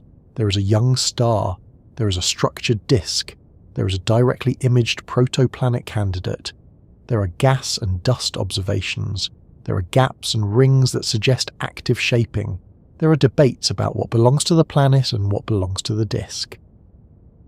All of this makes the system complicated, but it also makes it rich. A simple system might be easier to explain, but it would teach less. HD 100546 is almost inconveniently informative. Think of the star as the central engine of a very large workshop. Its gravity keeps everything orbiting, its radiation heats the dust, its youth preserves the disk, its disk supplies the raw material. Inside that disk, HD 100546b may be one of the largest projects underway. It is not growing in a vacuum. It is surrounded by the very ingredients that could still change it. The star does not build the planet by choice, of course. There is no planning board in the sky, no tiny hard hats drifting between dust grains. But the star creates the conditions, and in physics, conditions are everything. As the system evolves, the relationship between star, disk, and planet will change. The star will settle more fully. The disk will lose gas. Dust will either become part of larger bodies, remain as debris, or be pushed away. The planet will cool and contract. If it has moons forming around it, those moons may settle into stable orbits. Gaps may become cleaner. Rings may fade or transform. The whole scene will become less like a construction site and more like a planetary system. We happen to be observing it before that cleaning is complete, and that is the gift of HD 100546. A useful comparison waits in our own history. Long ago, the young sun had a disk too. It fed Jupiter, Saturn, and the other planets. It warmed dust, shaped chemistry, and eventually cleared the gas away. Jupiter may have grown rapidly, opened a gap, gathered its own circumplanetary disk, and formed moons inside it. Today, we see the result, but not the process. With HD 100546, we may be seeing a related process in another system, magnified by youth and made visible by heat. The star that feeds this monster planet may therefore help us understand how our own giant planets were once fed by the young sun. HD 100546b is not Jupiter, and HD 100546 is not the sun. The scales, temperatures, distances, and disk properties are different. But the basic question is familiar. How does a young star's disk build a giant planet? Looking at HD 100546b is, in a strange and useful way, like being handed a very old family photograph that our own solar system never managed to keep. Not a clear photograph, of course. Not one with Jupiter sitting nicely in the middle, young and round and labelled in careful handwriting. More like a blurred image taken through dust, warmth, motion, and time, where you can just make out the shape of something huge forming in the middle of a messy place. But even a blurred photograph can be precious if it shows something that would otherwise be gone forever. And when astronomers study HD 100546b, they are not only trying to understand one faraway giant, they are also trying to understand a stage that Jupiter itself must once have passed through, long before it became the striped, settled, stormy planet we know today. Jupiter feels ancient to us now. It has been circling the sun for billions of years.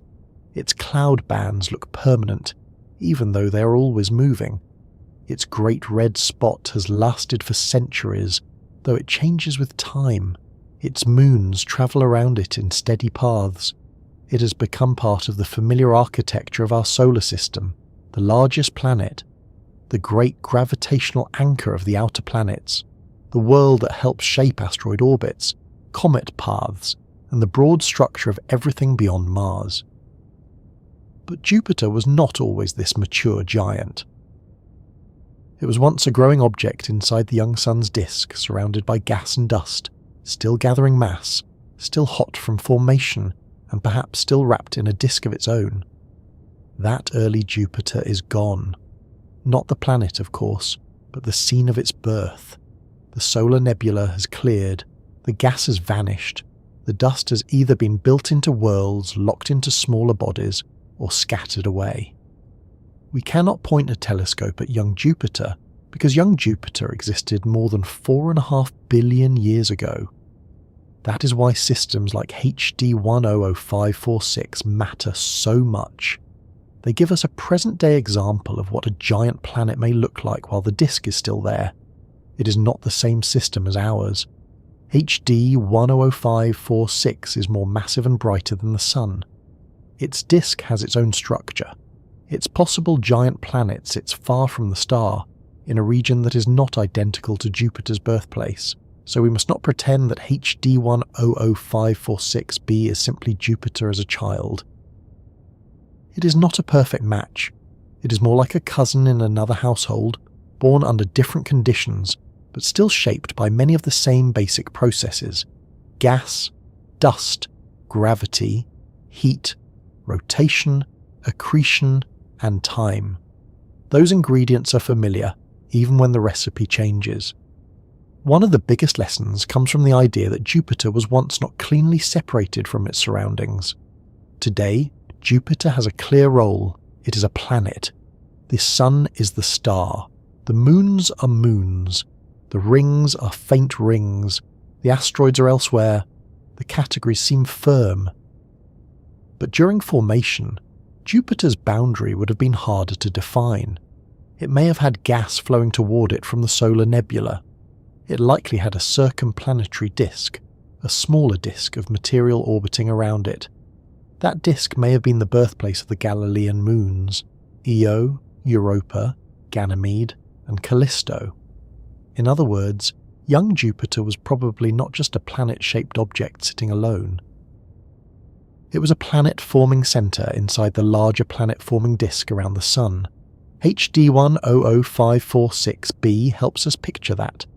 The object may be surrounded by warm material. It may have a circumplanetary disk. Its infrared glow may include not only the planet itself, but also material still involved in feeding it. That is exactly the kind of complication we might expect from a young giant.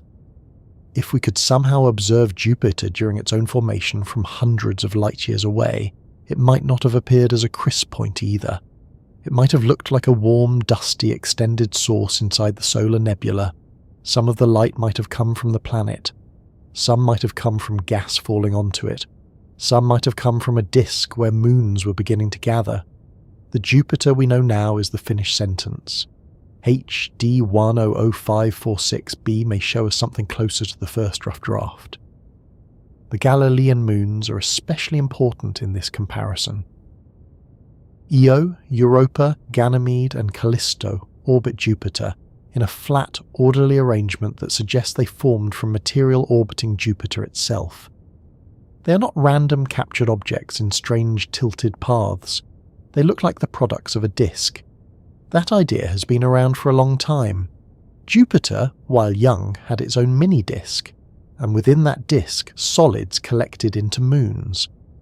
A smaller version of the same process that made planets around the Sun may have made moons around Jupiter. It is a wonderfully nested idea. A cloud made a star. A disk around the star made planets. A disk around a planet made moons. Nature apparently enjoys repeating itself at different scales, which is either elegant or just very efficient.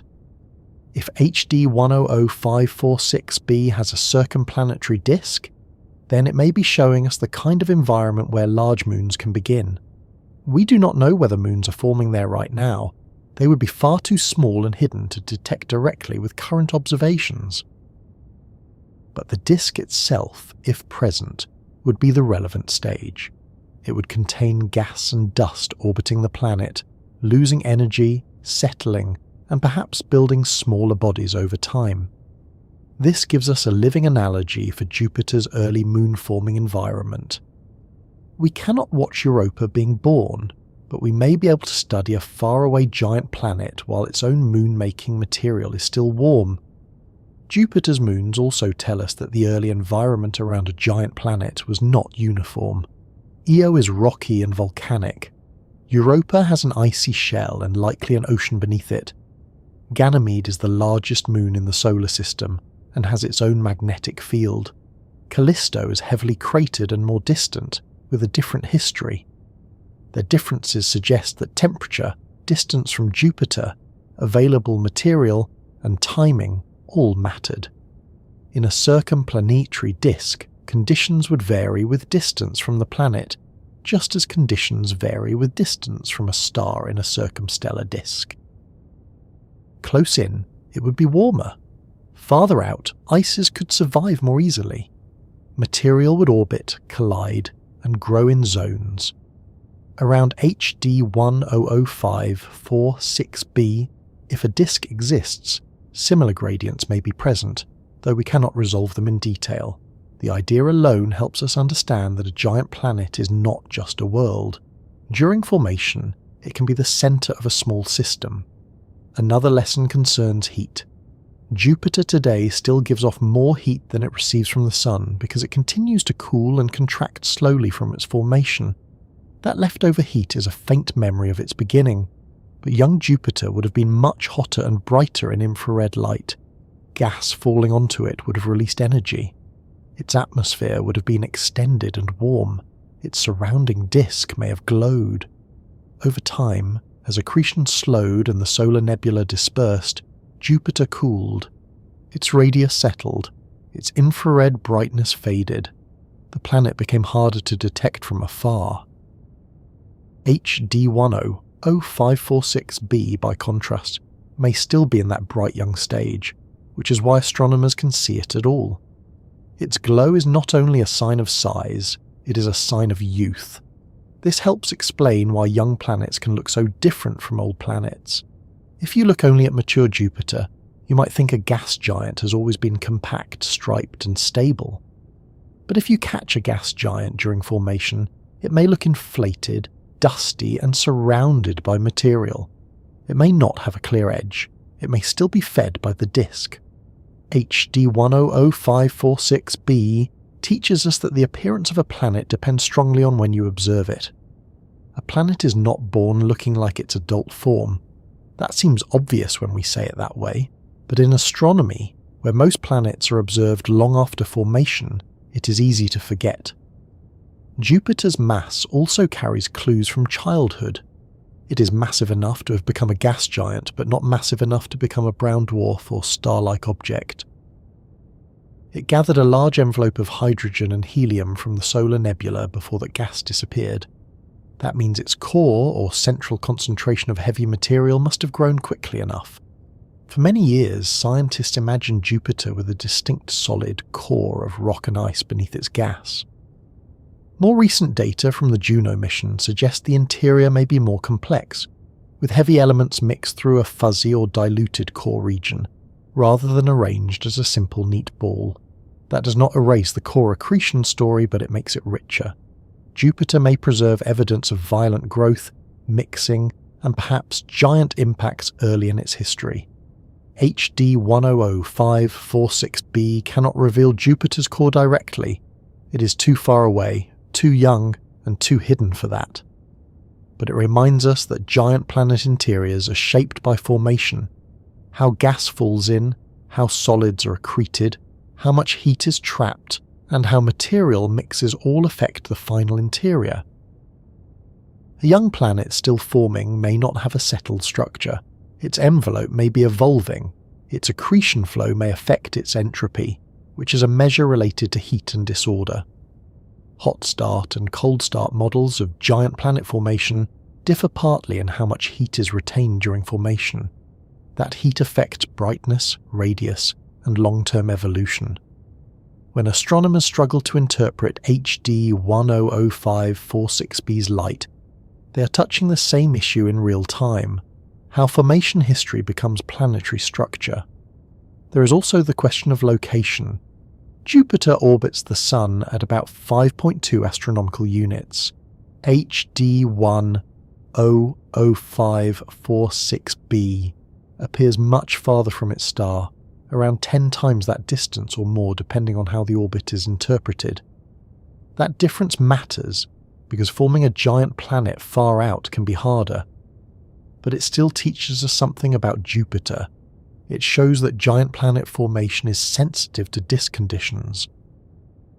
Jupiter may have formed where there was enough solid material to build a core quickly, perhaps near or beyond important ice lines in the solar nebula.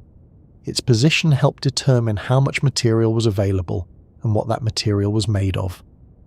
Around HD 100546, a structured disk may have created special zones where material collected, allowing a giant to grow far from the star. Both cases show that a planet's birthplace is not just a location, it is a set of conditions. Jupiter may also have moved after forming. Planet migration is now considered a normal part of disk evolution. A young planet embedded in gas can exchange angular momentum with the disk and shift inward or outward. In the early solar system, the giant planets may have migrated and interacted, shaping the asteroid belt, Kuiper belt, and small body populations.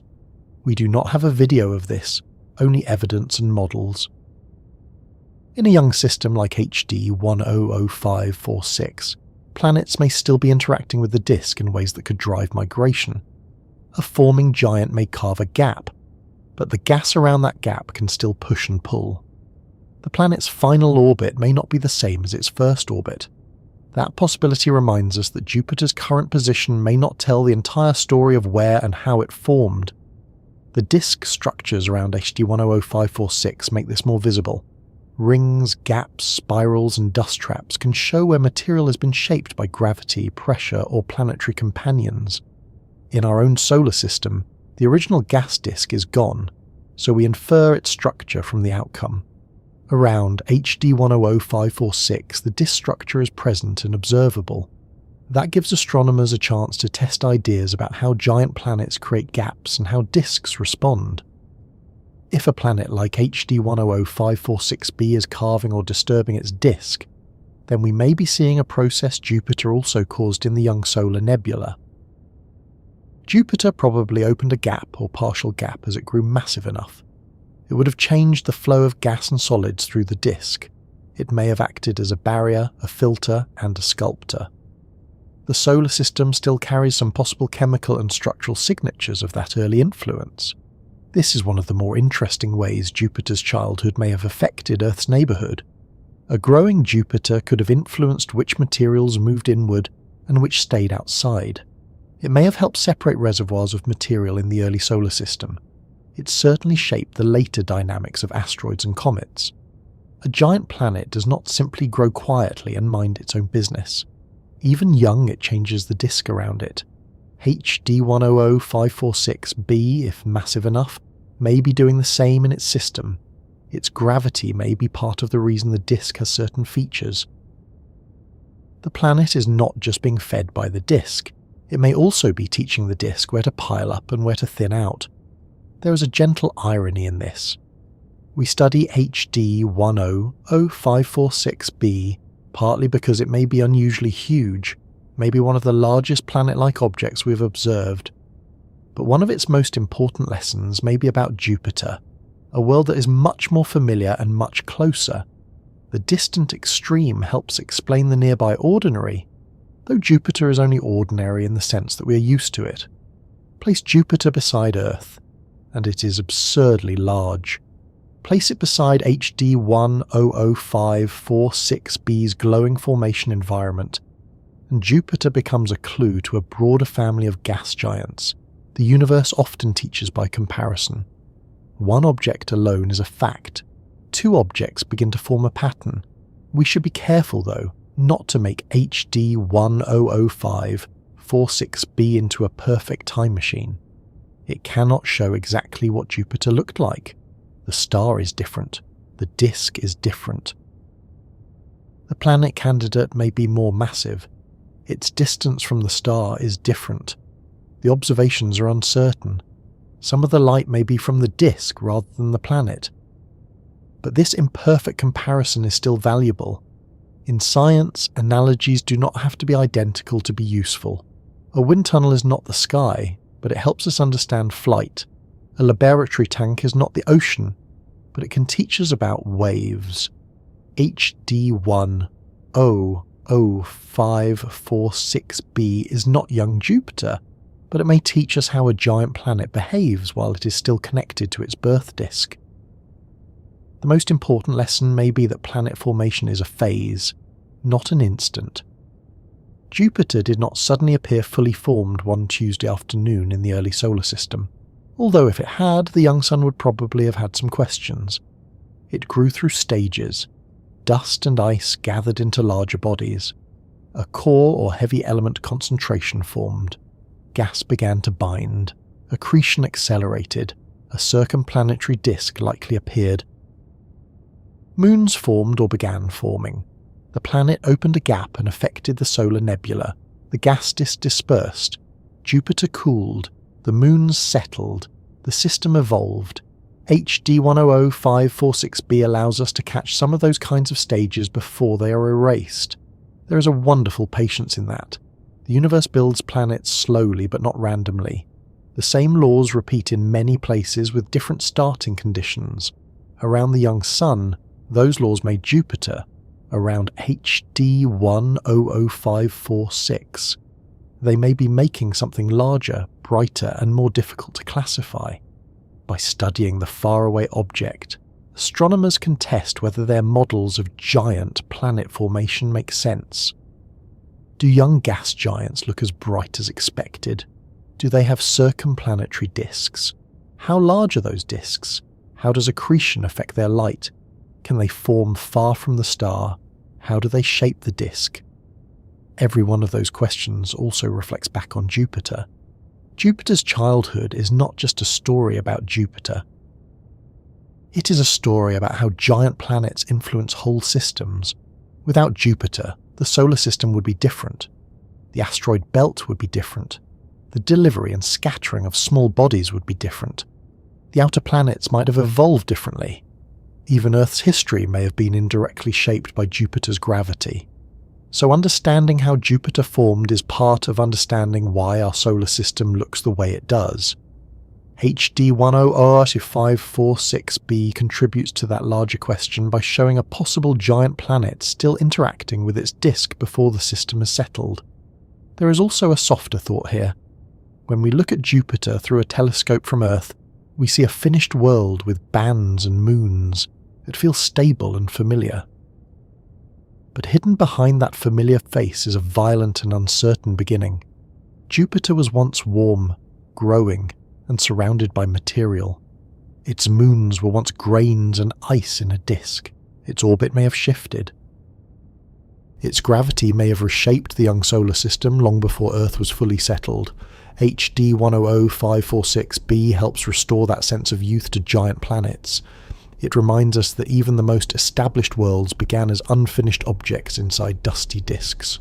So, what does HD100546b teach us about Jupiter's childhood? It teaches us that young giants can be bright in infrared, because they still hold the heat of formation. It teaches us that a forming giant may be surrounded by a disk that feeds it and may build moons. It teaches us that the boundary between planet and environment can be blurry in the earlier stages. It teaches us that disks are not passive backgrounds, but active partners in building planets. It teaches us that giant planets can shape their birthplaces even while they are still growing. And perhaps most importantly, it teaches us that Jupiter's calm adult appearance is not the whole story. Beneath those familiar clouds is a history that was once as dynamic and dusty as any young system we observe today. By following HD100546b, we're not just admiring a possible monster planet far away. We are looking at a kind of planetary childhood that our own system has lost. The young sun's disk is gone, but other stars still have theirs. Jupiter's moon-forming disk is gone, but other young giants may still carry warm disks around them. The early solar system is ancient history here. But somewhere else, similar processes are still unfolding under starlight. After all this dust, heat, starlight, and careful uncertainty, we finally arrive at the question that has been waiting quietly behind the whole journey. What is the biggest planet in the universe? It sounds like a simple question at first, the kind of thing that ought to have a neat answer, a name, a number, perhaps a tidy little ranking table with Jupiter looking slightly embarrassed somewhere below the top. But the deeper we look at HD 100546b, the less simple the question becomes.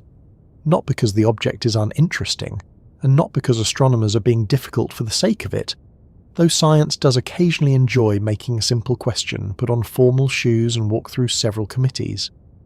It becomes difficult because planets, especially young giant planets, do not always have clean edges, fixed appearances or easy categories. When we ask for the biggest planet, we first have to decide what kind of biggest we mean. Biggest by radius, biggest by mass, biggest by volume, biggest confirmed planet, biggest candidate planet, biggest planet-like object that formed in a disk, biggest object below the brown dwarf boundary, biggest glowing region associated with a planet still being born.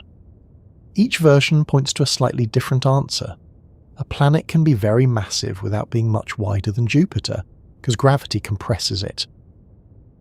A planet can be very wide without being extremely massive, especially if it is young, hot, or inflated.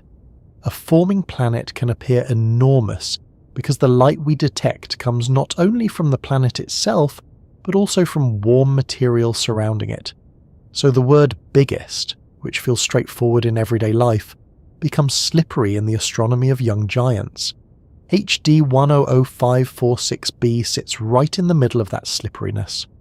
In catalogues, it can appear as one of the largest known exoplanets by radius, with a listed size far beyond Jupiter. That is why it has become associated with the phrase, the biggest planet in the universe. It has the drama, the scale, and the strangeness to deserve attention. But the careful version is more interesting than the simple version. The very large radius often linked to HD 100546b may describe an emitting area, not necessarily the solid or atmospheric boundary of the planet alone. Since it is young and embedded in a disk, the infrared glow may include a circumplanetary disk or surrounding material. That means the object may be a giant planet still wrapped in the evidence of its formation, and the size we measure may belong partly to the whole young planet system, not just to one clean planetary body. That is not a disappointment. It is actually the heart of the story. A finished planet is easier to rank. A forming planet is harder to understand. HD 100546 forces us to ask whether a planet in the act of becoming itself should be measured like an older world. Jupiter today has settled into a familiar size. It has cooled for billions of years. Its formation disk is gone. Its moons are in place. Its boundaries, while still gaseous and not solid, are defined well enough for astronomers to use a standard pressure level and call that the radius. HD 100546b may not be at that stage. It may still be gathering gas. It may still have warm material in orbit around it. It may still be radiating heat from accretion. It may still be partly hidden by the disk of its star. Trying to measure it like an old planet is a little like trying to measure a cake while it is still rising in the oven, with steam on the glass and someone asking whether the frosting counts. The biggest planet question also runs into the boundary between planets and brown dwarfs. Brown dwarfs are objects too small to become true stars, but often more massive than planets. A common working boundary uses the ability to burn deuterium, a heavier form of hydrogen, which begins around 13 Jupiter masses, though the exact number is not universal. Some objects near that limit might form like planets in disks. Others might form more like stars by direct collapse from gas. The mass alone does not always tell us the whole formation story. This matters because the largest and most massive planet-like objects live near that border. If an object is too massive, some astronomers may stop calling it a planet. If it forms in a disk around a star and stays below the relevant mass limit, it may fit more comfortably into the planet category. But nature does not draw the line in thick black ink. It leaves a shaded region and then lets humans argue about the shading. HD 100546b's mass is uncertain enough that this discussion matters, but the object is usually treated as a giant protoplanet candidate rather than as a settled brown dwarf. Its location in a planet-forming disk supports the idea that it is tied to planetary formation, yet its apparent size and brightness remind us that young planets can confuse our categories. A planet can be small in mass compared with a star, but still enormous compared with Jupiter's width if we are measuring a glowing region. A planet can be below the deuterium burning boundary, but still have a warm disk around it that makes it look huge. A planet can be real even when the measurement is complicated. The uncertainty does not remove the object from the story. It gives the story its shape. If we widen the question beyond HD 100546b, the universe becomes even less cooperative. We have not found every planet. We have only detected a tiny fraction of what is out there.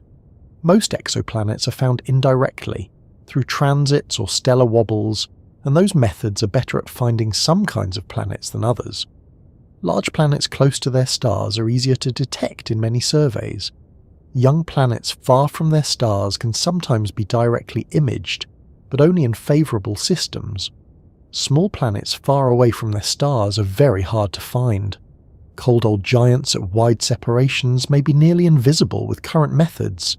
So when we say, the biggest planet we know, we are speaking about what our instruments have revealed, not what the universe has finished offering. Somewhere in the galaxy there may be a planet larger than HD 100546b's actual body. There may be young giants glowing in disks we have not imaged yet. There may be inflated worlds in unusual environments, or giant planets around stars hidden behind dust, or wide-orbit objects too faint for our current surveys. The universe is not short on places to hide things, but HD 100546b remains one of the most powerful examples we have because it is not just big. It is young, visible, and connected to a disk we can study. It is not simply a candidate for a size record. It is a case study in how size itself becomes difficult to define when a planet is still under construction. That phrase, under construction, is useful because it keeps the picture honest. We are not looking at a finished museum piece behind glass. We are looking at a construction zone from a great distance. The young star is bright. The disk is wide. Dust and gas are arranged in rings and gaps. A warm source sits in the outer region, associated with the possible planet. The light from that source has to be separated from scattered starlight, disk emission, and instrumental effects. Astronomers measure it carefully, compare it with models, and ask what part of the glow belongs to the planet itself. The answer is not one clean number. It is a range of possibilities connected to physical processes. That may feel less satisfying than declaring a winner, but it is a better kind of wonder. The simple version says, here is the biggest planet. The deeper version says, here is a young giant world so entangled with its own birth material that our old categories begin to stretch. It may be a planet. It may be a planet plus a circumplanetary disk. It may be a growing system inside another growing system. The point is not only how wide it is, but what its apparent size reveals about heat, accretion, youth, and the way giant planets emerge from disks. HD 100546b teaches us that the largest planets may not look like clean spheres when they are young. They may look like warm knots inside dusty disks, with their future still being assembled around them. There is also something quietly humbling about the scale. Earth, where all our measuring happens, is small enough to vanish into Jupiter many times over. Jupiter, in turn, may look modest beside the glowing region associated with HD 100546b. Yet HD 100546b orbits a star far larger and brighter than itself, and that star is only one star among hundreds of billions in the Milky Way. The Milky Way itself is only one galaxy among countless others. Asking for the biggest planet in the universe is like standing on a grain of sand, looking at a beach in the dark and asking which grain is the largest. It is a fair question. It is also a reminder that our answer depends on how much of the beach our small lamp can reach. Still, small lamps matter. Every telescope is a lamp of a kind, not because it shines outward, but because it gathers what has already been shining toward us for years, centuries, or longer. With HD 100546b, the light that reaches us has crossed hundreds of light years. It began near a young star, in a disk where planets may still be forming. It travelled through space long before being caught by mirrors and sensors on Earth.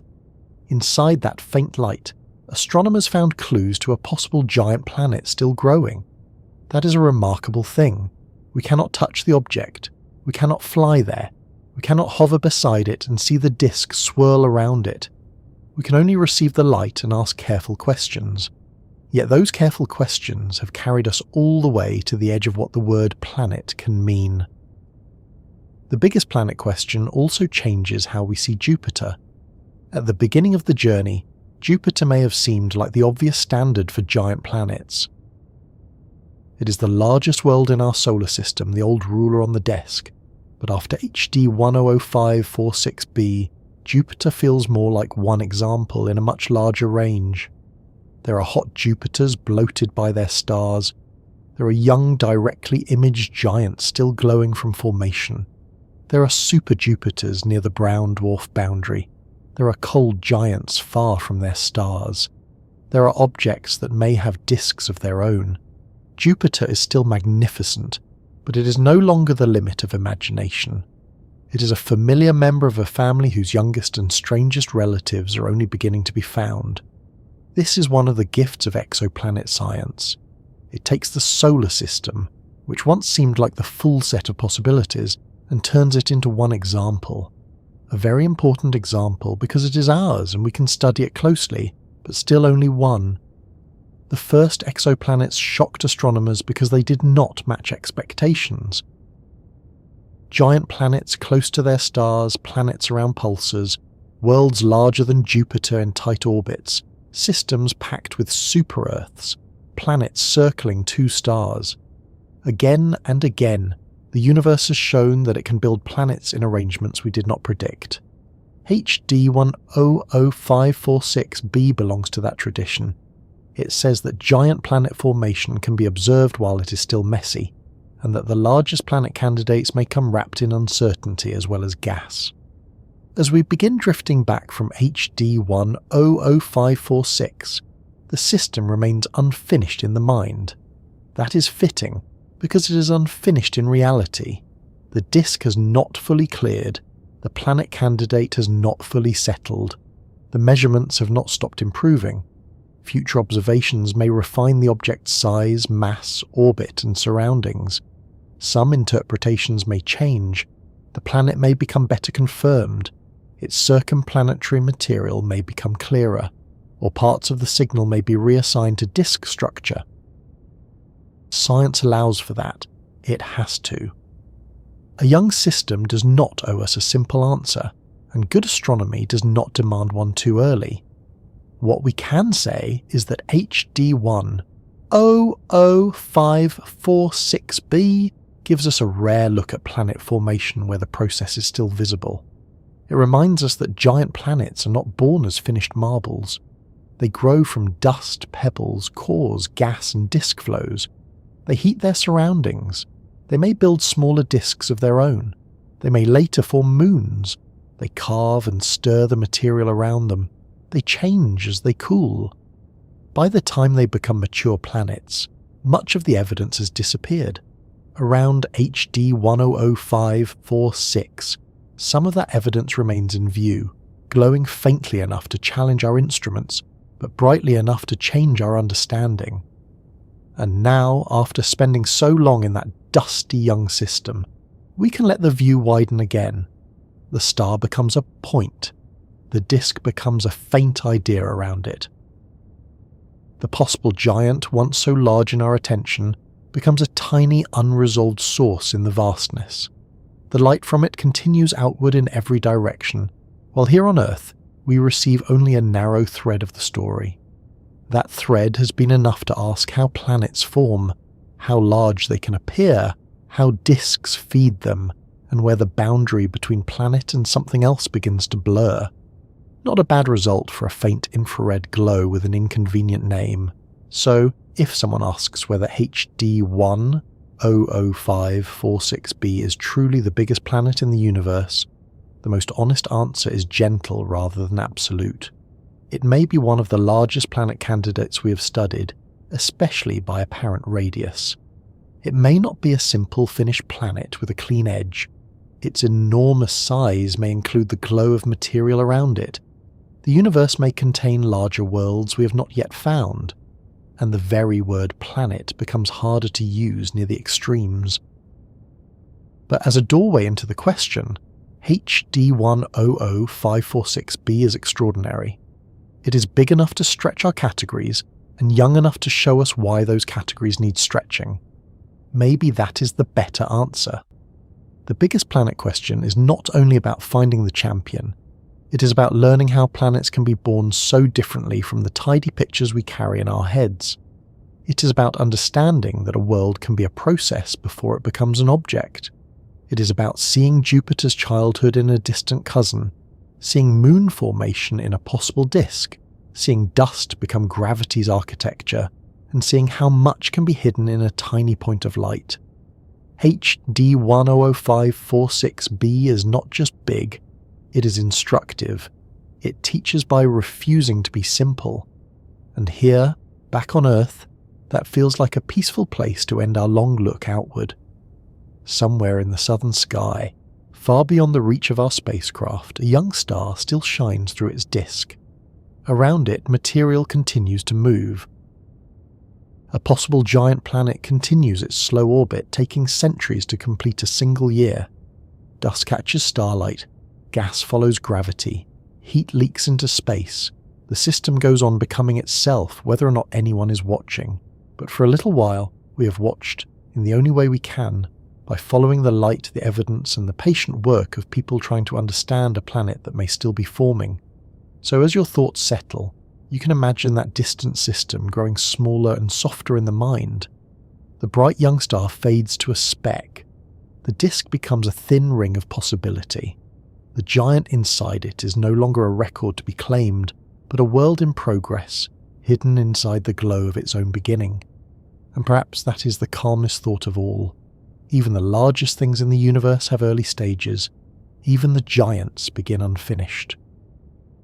Even a planet that looks almost too big to be real may once have started with tiny grains drifting through a disk, waiting for gravity to gather them into something that could one day make astronomers, centuries later, pause and whisper, very quietly, "That is bigger than we expected." If you have drifted with me this far, from the young star to the disk, from dust grains to giant worlds, from Jupiter's childhood to one of the largest planet questions we know how to ask, then I hope this journey has brought a little calm with it, and I'd love to know before you fully leave this little corner of space, where are you listening from tonight? Is it late where you are, or early? Is the sky dark, cloudy, bright with city lights, or quiet enough for a few stars to find you? If this voyage through HD 100546b has helped you relax, wonder, or simply rest beside a very large question, I'd be ever so grateful if you liked the video, subscribed, and shared this sleepy science space with someone else who might enjoy drifting through the universe at a slower pace. For now, the giant planet remains far away, still wrapped in dust and starlight, still being measured, still being debated, still teaching us how much more there is to learn. And here, in this small moment on Earth, that is enough. Sleep well, fellow traveller, wherever you are beneath the turning sky, while somewhere far beyond our sun, a young world continues quietly growing in the dark.